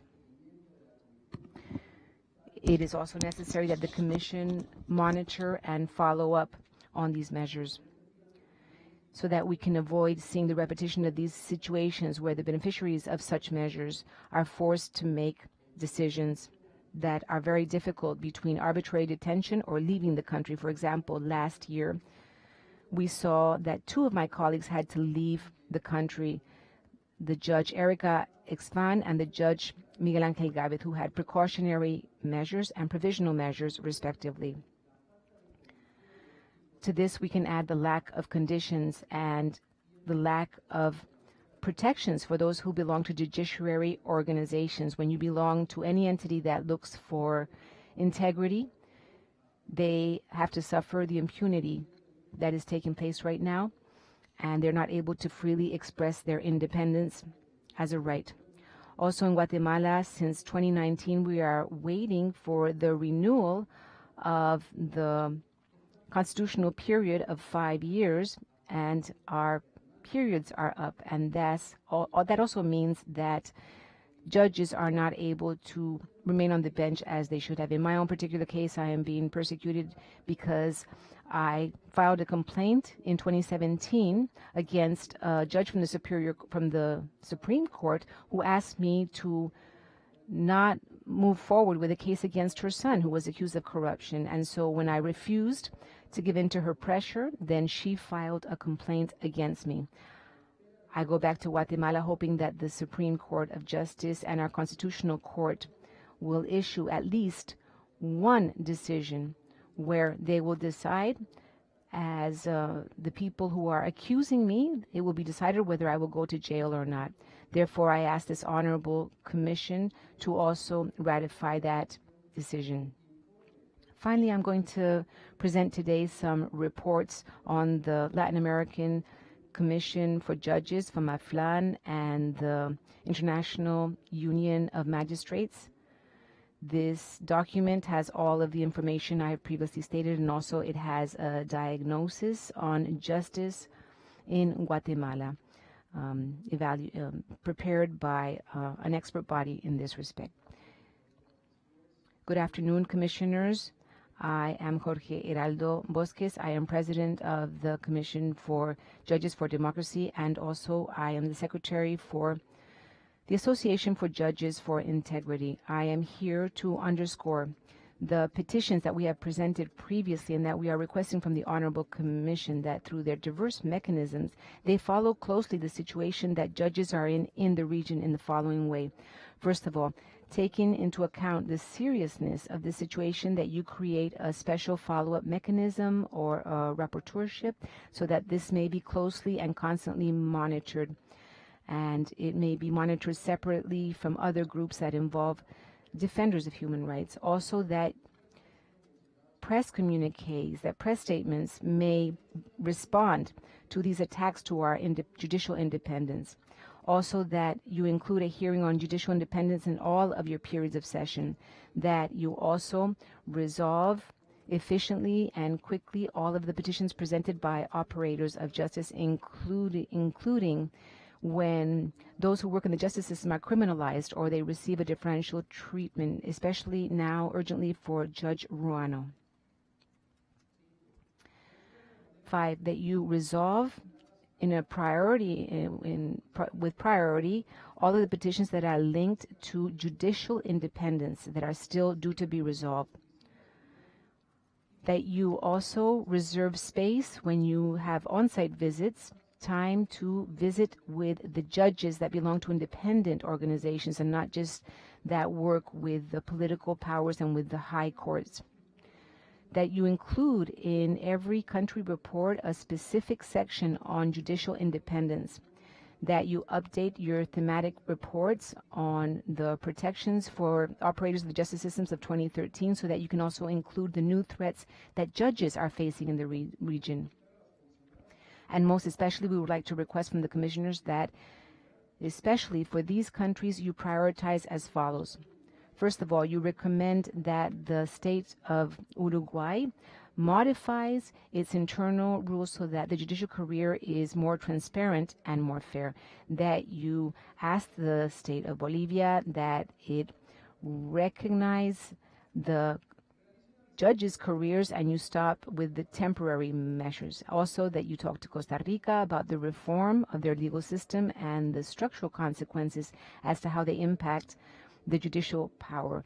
An on-site visit to the state of Honduras, and that you raise the issue of the creation of a judicial council and also judicial careers, that you urgently ask El Salvador to restore the Constitutional Court, and that you repeal the law that requires judges over 60 to retire mandatorily, that you also stop with the arbitrary transfers of judges. 6, that you also remain aware and closely monitor the criminalization of the justice system in Guatemala, and that you comply and follow up with prior reports in this area. The lack of independent judiciary really creates a very vulnerable situation in many of our countries. Thank you very much. Well, I think you went over 3 minutes, but we will take those out of your next turn. Now we will give the floor to Commissioner Joel Hernandez for Human Rights Defenders. Thank you very much, Chairperson. I will begin by congratulating the judges who are present here and recognizing especially the value of the work that you do in favor of democracy and the rule of law in your countries. You are honestly heroic people in the work that you do, because the conditions that you have described to us, your working conditions, help us see the hardships you have to face to just perform a function that is indispensable for democracy, exercising justice. I would also like to I'd like to congratulate you for holding this gathering, because in addition, the Executive Secretariat has made it possible for this table to include the presence of my colleagues, the commissioners named here, who precisely, along with myself, we are rapporteurs for your countries. Commissioner Mantilla is rapporteur for Uruguay and El Salvador. Commissioner is rapporteur for Guatemala specifically, and Commissioner Bernal is rapporteur for Honduras and Costa Rica, and I am also, in addition to my role as rapporteur for Human Rights Defenders, I'm also rapporteur for Bolivia. So here, thanks to the Secretariat Executive, we have made available to you the people who have the mandates to handle these countries, and you can be certain that in the diagnosis and permanent monitoring conducted by the Commission for each one of your countries, there's a rubric, a well-defined one, of work with democratic institutionalization, and that includes the work of the independence of the judiciary, which you all defend so fiercely. I'd also like to thank and congratulate Adriana for so much of her work that she's done to hold this hearing, so I'm so pleased to find her now, and also this foundation for all of the work done for judges in our continent and in general for all justice workers. I would like to recognize the need to make more emphasis on the work of the Commission regarding the independence of the judiciary. I believe I agree with you all that we are living quite complicated times now, in which the judicial independence is being undermined in the democracies of our region, with so much work which have been built over so many years with so much effort. We experienced so many years of dictatorships in South America, internal conflicts, very long processes of transitional justice, and throughout all of that, the judicial independence became a pillar in the construction of democracy. So the Commission is concerned when there are steps backward, because if we do not have judicial independence, there is no access to justice, and it is not possible to safeguard human rights and the rule of law. One of the first things we need to do, and it is scheduled here, is to issue a new report on guarantees for the independence of judges. Report in 2013, which I believe is very valuable because it has managed to codify what the fundamental principles of judicial independence are. Currently, there are new developments. The jurisprudence of the Inter-American Court has been quite involved on this subject and resolving recent cases regarding judicial independence, so that I believe that it's necessary to update that report. In addition, there are threats that occur in the work of judges, not just in the topics of building a judicial career, a career in the judiciary as you have presented, but we are also very concerned observing the threats that are currently faced in several countries by judges, which include the stigmatization of the work that you do, including the abuse of criminal law in a punitive sense, simply for the work that you are doing. And one of the issues that have concerned us the most is the abuse of the pre-trial in the case of judges in Guatemala. Certainly that is a factor of inhibiting the work you do. And in addition, something that concerns us is when in the work that you perform, there are forms of pressure of different types. I would like to remind us of one of the basic principles of the United Nations regarding the independence of the judiciary, in which these principles provide that judges will resolve issues set before them based on the facts and events and in consonance with the law, without other influences, pressures, threats, or undue intermissions, be they direct or indirect, of any sector of society or for any motive or reason. This basic principle of judicial independence, which we see so frequently affected,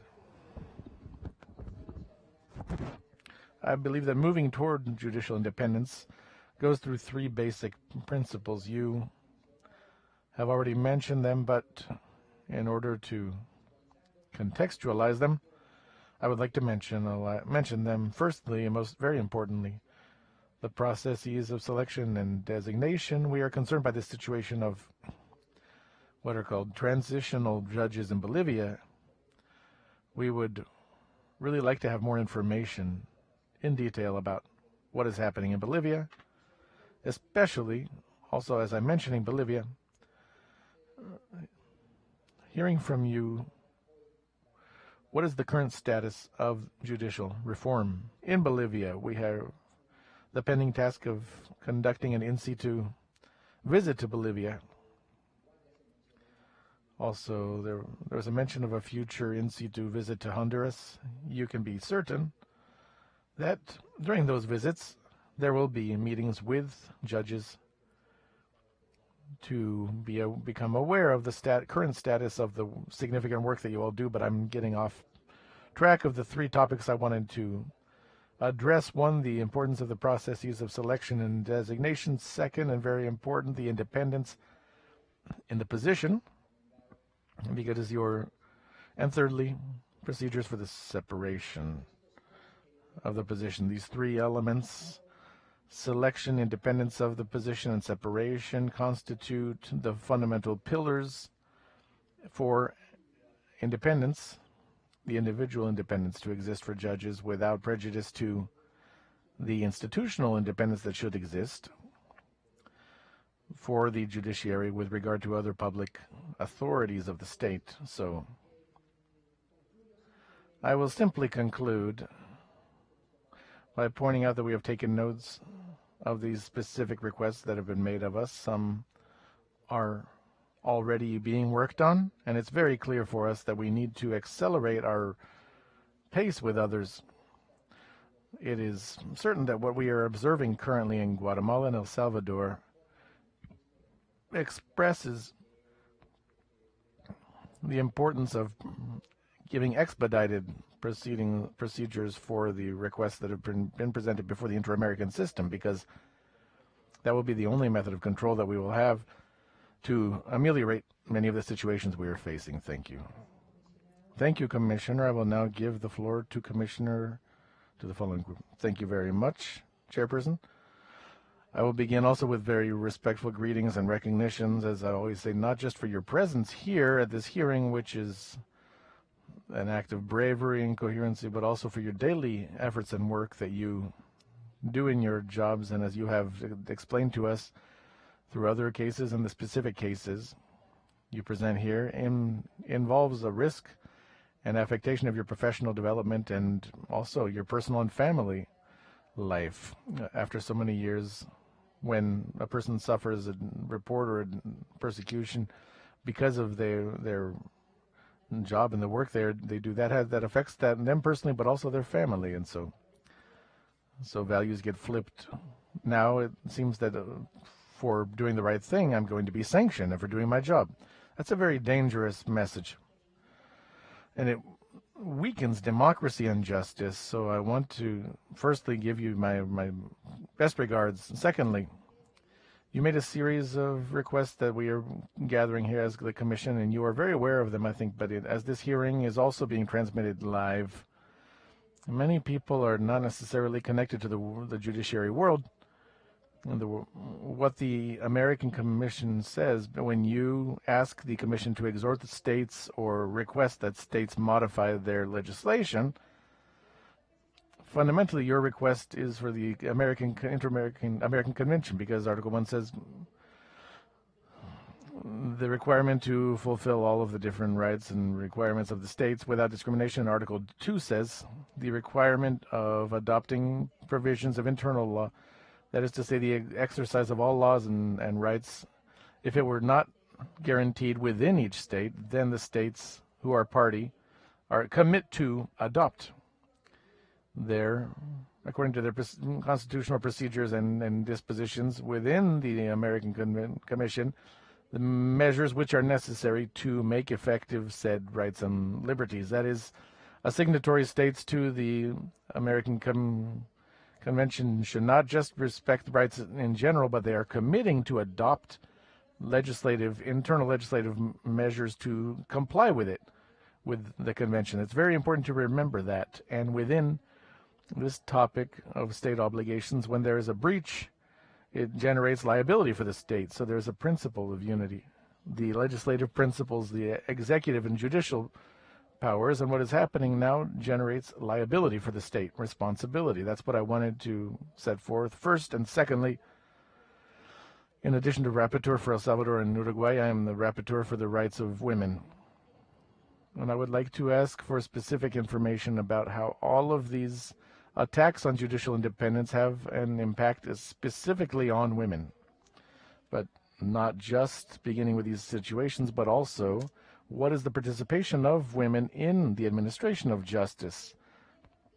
Retributions, their professional career being interrupted, everything we are seeing, threats to judiciary independence has a differentiated impact. And I would like to request that information from you. If we don't have it, if you could send it later on, because there is also an important topic. Tomorrow, March 10th, is the International Day of Female Judges, created by the United Nations. And the slogan of this day is that we will not have justice until there are more female judges in the world, specifying all of these topics: when there's provisionality, when there is noming and designation, when there is when there are not raises, what is happening with women, and specifically considering the fact that their sole participation is always more complicated and difficult. I would be grateful for that information. Thank you, Chairperson. Thank you, Commissioner Bernal. Thank you very much, Chairperson. I would like to firstly thank you for bringing before us this topic. I was going over this here. There's a document, a report on Inter-American Standards from 2013. And one first thing, I think we should review this and review what has happened in 10 years. This issue has been different, has changed, but if you would permit me, I would like to say that I believe there are at least 7 topics regarding which there should be an inter-American dialogue regarding the judicial authority. One is criteria for selection, and especially the way in which meritocracy should be included there. 2, the problem of the change in jurisdiction and proceedings. It is no secret that one way of eluding control and checks and balances, especially by the executive authority, one that is authoritarian, is to taking a judge's jurisdiction away once a case is over. Thirdly, the issue of changes and justifications for transfers. Fourthly, a change in wages for the reduction of wages. I was really impacted when I heard the information from Costa Rica. I really do want to hear more details in that sense. Also, the criteria when they do a job review of the work that a judge does, that a justice worker does. It's ridiculous criteria to say, okay, how many of my rulings are overturned on appeal? I mean, that criteria is ridiculous. And then also the temporary assignments. That's a problem. That's a way of not letting somebody have a full judicial career. And also the issue of the legal principle as well of removing people from the bench. I would like to also second the comments of Commissioner Mantilla. Well, actually, I was also a magistrate judge in the Colombian courts, and I know there is a lack of gender parity in the courts. In a lot of areas, we see that's evident, and we need to have a dialogue as well on those standards. I think that the Commission can be in charge of this dialogue, of managing it. Maybe we should have some minimal standards to be applied in every country, and then they can be modified based on this minimum requirement. But we do need to analyze a minimal requirement once again and monitor the implementation of these minimum requirements, because I think it's important, because the rapporteur for each country, myself in my own work as a rapporteur, I here commit to looking at this in Honduras and Costa Rica. I've already requested a meeting with the Supreme Court, but I am going to request not just to meet with the Supreme Court, but to meet with an independent group of judges representing this independent perspective who can also brief us in this area. Thank you very much. Thank you, Commissioner. None of my colleagues needs to take the floor at this point, it appears. So I'm just going to share some observations, some thoughts, not really any questions, but my thoughts on what we've heard here so far. In my own experience as well, when I was a magistrate in the Supreme Court of Justice in Panama, I can tell you that the decisions based on mandatory retirement on a certain age in which you officially must retire from the bench, I imagine that they must have set forth some reasoning for this. But I can tell you on a personal level, imagine when I get appointed to the court, I was actually just turning 60 when I was appointed. I was just turning 60 years old when I was appointed to the Supreme Court. So, well, it's been some time since then, so please don't do any math to figure that out, how long it's been since then. But this decision in certain countries has already been declared unconstitutional. This based on the right to work. So we've heard certain arguments in favor for that decision, and of course these are formulas that are going to be applied in order to arbitrarily remove somebody from the bench or from their judicial work without taking into account their professional career, their experience in the courts. Along the same line, you have the councils, the judicial councils. What is the evaluation that you have of this structure, this administrative structure? Many times we see that judges there, they foster these councils in order to give a face to this absolute power of the judicial branch entity. For example, a Supreme Court, which is entrusted with managing the appointments, the removals, evaluations. So this type of judicial council and the work that they do, what do you consider to be the key points that are needed, the key elements, if you were to reform these structures and you wanted to have a judicial council that would really, truly strengthen independence for the courts?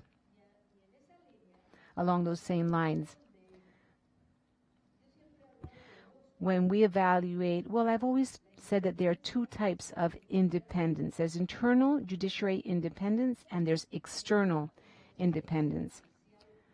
When we look at internal independence of the courts and the judges, the situation that you're going through, you've already set it out, the criminalization of a judge's work just because a judge may rule a certain way. We heard a case just now from you, a very difficult case, very tough situation. So this judge, she loses her position because she does not comply with the request from a higher court. The levels of this independence within the structure, the hierarchical structure of the courts. So you have the lower courts, the higher courts, Supreme Court, you have all of these different levels of authority. Why is it important that we discuss that side of the courts? Well, we have the internal structures of these councils, of this interference by other branches of government in the work within the justice system,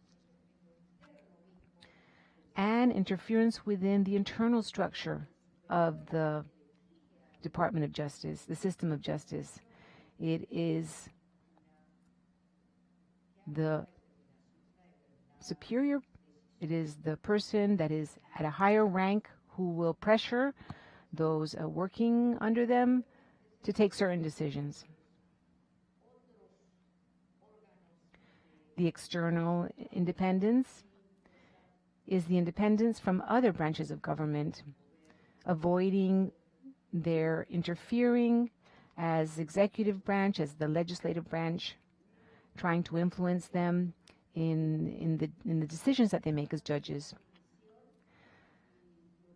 So those are the two areas of independence, and what Commissioner Bernard has just proposed, I believe, would be very useful to us.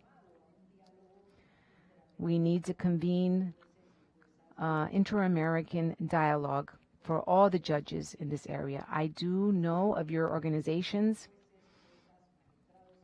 I am aware of these different organizations, all the judges, the magistrates, everybody who works within the justice system in order to defend and to fight for the rights of the judiciary. I believe it's also important that these be rooted in these key principles that we've heard from Commissioner Hernandez.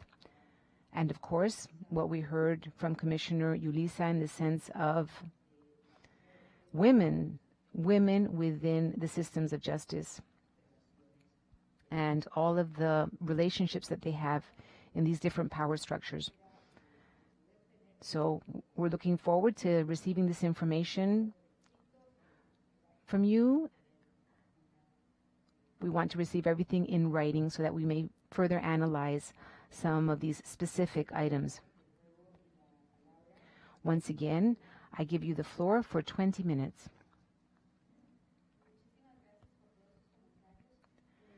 Thank you so much for all of your observations. You are giving us hope to all of us here, all of us judges who are here representing all of our countries in Latin America, when you tell us that you will do follow-up on all of the issues that we've set before you. To respond also first to Commissioner Mantilla, if we analyze all of the issues that Joel, that Don Carlos, his 7 points that all of us here have condensed, have presented before you, none of us, I can tell you fully, none of us thinks about gender issues. None of these points deal with gender. When we look at the diagnosis that was done by Ban Flam, all the different organizations, and we will leave you these documents printed out. They are all ready for your review and for your analysis. We hope that moving forward, we can continue to work on this and to make this a reality. And all of us here are committed to providing you with whatever you need so that you have all of the material and information that you need so that we may correct all of these issues that we have in our system. Also, we have the judge from Guatemala, where this judge, she was forced to leave her country. She's actually here right now in the United States, living here. For her, for example, it was never a gender issue. That was never even taken into account. As a matter of fact, beyond that, we even could consider that gender issues, well, that made her weaker because she was never even supported by the women judges, just for the mere fact of being a woman. So she couldn't even count on that. She is unfortunately now in exile in this country, but unfortunately she can't really travel within this country because her documents are not in order yet, and she has no support for that. So we would also like her to be offered some help in that sense. In terms of retirement, there's also never been any gender considerations. For example, in Costa Rica, within the general labor system, women can retire at 70. 65 is the age for men and women, and we filed a complaint that it was unconstitutional because that was a gender difference. And so, unfortunately, we found that this was dismissed. There was no consideration establishing differentiation for example, the different health conditions that women face and that men face, and women have the double shift after work, or sometimes a third shift as caretakers at home, and that was never taken into account in the retirement systems or rules. Also, it was never taken into consideration the differential criteria for gender in terms of the work done by men and women. There are different criteria, different standards that you may establish objectively so that you will have this reasonable equity between the work that men do and that women do. But there's never been any political will in order to really apply this in any of the countries of Latin America. Also, the glass ceiling that we face as women, and I know that you face it as well. I've heard Commissioner Mantilla in many presentations, and she's been very specific that these glass ceilings are never really visible, and there's never really been an effort to change these glass ceilings in Latin America. All of this is included, by the way, in our analysis that we're presenting to you here. I know we don't have very much time, although I could talk to you about this further in detail. But we will send you all of this information so that you will have it available to you. Thank you very much. Thank you so much for all of your comments. And something that I would like to say to second what Commissioner Carlos Bernal has said, his 6 points. The seventh major point is also the criminalization that is being now, that has arisen against those who work within the justice system. Commissioner Mantilla has said, how is it possible that those who are doing the right thing are now having to give explanations to those who are doing the wrong thing? They're having to justify their work before them. So we are seeing that this is also impacting those who are most vulnerable. It is true that those of us who have the opportunity to be here in front of you, in our country, many people don't have these opportunities. We have 65,000 people in custody in my country, like in El Salvador, who are in custody.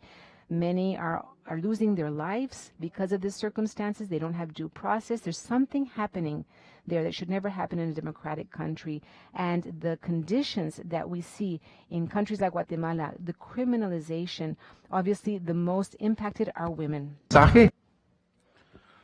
With a truly cruel message against institutionality and judicial independence, I will be brief out of respect for my colleagues who will need to speak as well. And I will say especially we need to have it very clear that the affectations on judicial independence identified by some people here and in our countries as well has an enormous effect and harmful effect on human rights in countries like in my country, the indigenous population, sexual diversity, women, the elderly, even poverty is criminalized. We must be attentive to that. Because if we stay quiet, if we don't do anything, we may become co-participants in the failure to act by ourselves. That's why it's urgent to give our attention to this matter. Thank you.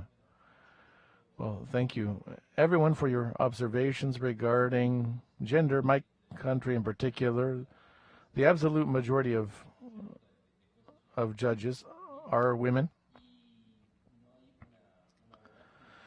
There's not an institutional approach regarding these inequalities that you point out. To give one brief example, we are calling out to extend maternity leave for female judges who are unable to have the right to have the adequate maternity leave and the right that involves the rights of their children as well. The Supreme Court believes this circumstance aggravates the functional dynamics and did not accompany this initiative at a legislative. For that reason, female judges have the same leave as other people have 6 months. That's a problem that we are working on, and we have not had the support of the judiciary. I would also like to be brief and regarding internal independence that our chairperson mentioned and Commissioner Bernal regarding qualifications. This is the particular situation of the judiciary. It has no limitations internally to the point that there was a case of someone with one issue that was not applied for 2 years or more, because in order to suspend the application of this sets a terrible precedent. If the law is not convenient for me in the future, how can I apply that? That is a very severe issue. It was not applied for 2 years and a half without Remember that our system and the control of constitutionality is controlled by the Supreme Court. It is true that the final results were a sentence that was offered in which it was established that we did not have the right to a functional career, and everything that is governed by administrative matters has been by our Supreme Court. Thank you very much. Thank you very much for the opportunity. And honestly, in Bolivia, the problems faced by judges are multiple. Among them, it is important to mention the request made and clarify the following. Currently, regarding the reform judicial reform in Bolivia, there are many projects that we have not participated in as associations or as judges, and because of this, we have requested the legislature to not do the analysis of them as long as we are not participating as a fundamental component to be able to have regulations according to our needs and apply regulations that are fair. This can't just be another patching up. I would also like to take advantage of the opportunity to speak about retirement in Bolivia. The retirement system is very sad because in the case of judges, there is no special situation, and the percentage of retirement is less than 40% of the wages received while active, and I should mention also that it's not within the general labor law. That is to say, an official, in this case a judge, when they have concluded their function, they leave with their last wages if they're not suspended. Why? Because we have a system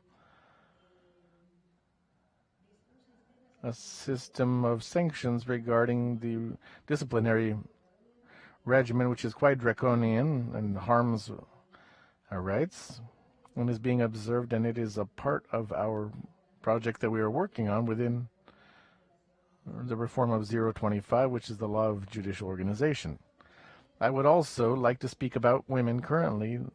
There is a very special situation in the Supreme Court of Justice. Just out of the number of magistrates, which there are 9, only one of 9 is a woman. In the Constitutional Court, there is also a very low number of magistrates, and in the Council of the Magistrature, only 1 of 3 is a woman. The situation of female judges, evidently in Bolivia, there is a significant number of female judges. However, at the time for promotions, we do not have a system of promotion for other judges to become magistrates. So practically, the maximum expectations that women can have in Bolivia as judges in general is to simply become a judge. Thank you very much. Thank you once again. Regarding Honduras, the situation that I represent, the association that I represent, we would like to ask Commissioner Carlos, when doing the in situ visit, to take into consideration the associations. Our association has been around for more than 15 years, fighting for judicial independence regarding gender. We believe it is important, given the situation in Honduras, regarding the construction of important laws that are related to careers and laws, based on them, to identify these circumstances that are specific to women that we judge in Honduras. And at this time, with the new Supreme Court of Justice, there are 8 female and 7 male magistrates. It is also important that it's not just numbers, but also with those numbers that the progress be significant. With this new Supreme Court of Justice, there should be a differentiated treatment regarding the matter of gender and other vulnerable groups who make up the judicial authority. Thank you very much. Thank you very much for the comments. I will make 2 complementary comments regarding the issues you've brought up. One regarding the participation of men and women within the judiciary. I believe that it's not sufficient to have a quantitative balance in their participation, but also to show evidence in different courts of instance. In El Salvador, for instance, although the participation of female judges is lightly higher than men, if we look at the different courts of instance, we will see the females are a majority, but in the lower courts of lower instance, and it decreases the higher you go. Another comment I would like to make is regarding the National Council of Judiciary in El Salvador, the issue of participation in the National Council of the Judiciary, I believe, is sufficiently developed in the judicial ordinance from the Constitution and a reform that took place after the peace agreements. The National Council was given autonomy, political, financial, administrative autonomy and is profiled as a collaborator with the judicial career administered primarily by the Supreme Court. However, there is one element that should be emphasized regarding this in El Salvador, and that is the fact that the participation of judges within the National Council of the Judiciary is minimum. They only have one representative of 7 council members. That is something that we should propose broadening that. We have requested it. In fact, in the law initially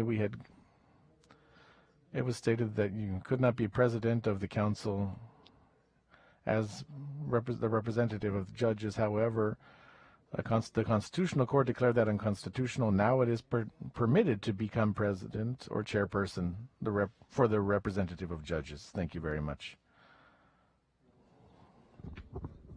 Regarding your comments, I should reaffirm that we judges are responsible for judiciary independence, and but it is the citizens who are guaranteed the right to have independent judges and courts. For that reason, of course, we are conscious of the fact that we are accountable, but it's not fair that because we defend judicial independence, we are criminalized or penalized. The judicial authority is the first filter to reject and not admit those actions that seek to separate from the judicial career, or in the worst case, as is occurring in Guatemala, they want to see us locked up in prison. So we have this responsibility. We are conscious and aware of the fact that we must make good use of that independence, but it's very important also we have the responsibility to report and call out when internally or externally there are attacks on the independence of judges. If we do not do that, we will become accomplices. We will be doubly stained by that. This is important because citizens need officials in the justice systems who are honest and guarantee their rights. It is also important that you all within your areas of jurisdiction and authority protect associations and for us to take one more step forward and come out in defense of that independence. In our countries, there are many judges who are suffering the criminalization, persecution, or in the case of Guatemala, who have had to leave the country and leave that whole career that as judges behind, and that noble work that we have, which is the administration of justice. Leave it behind. Thank you.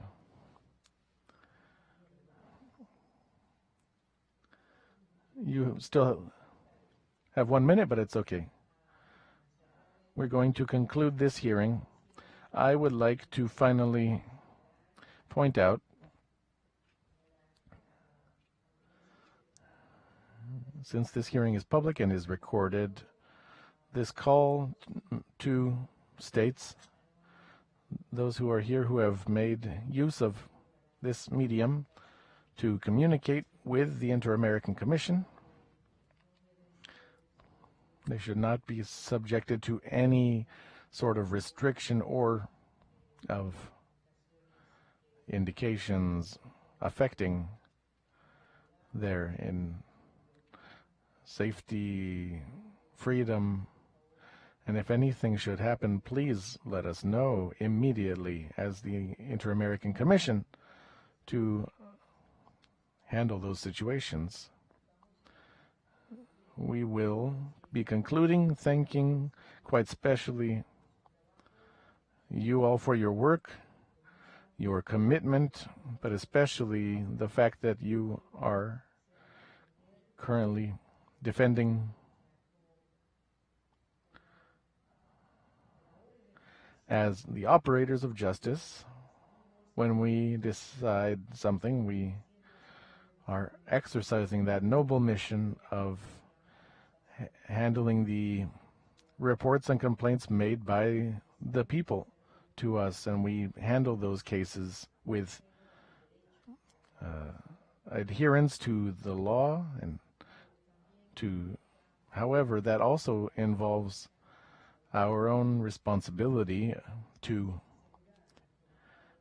ensure the rule of law with the role that we carry out. Thank you so much for doing that, and I profoundly want to recognize that. So we will now declare concluded this hearing, hoping that you all send us all of the information that you deem relevant. Thank you. Buenas tardes, comisionados. Les vamos a pedir unos minutos. Nosotros somos del Perú, de los pueblos quechuas y aymaras.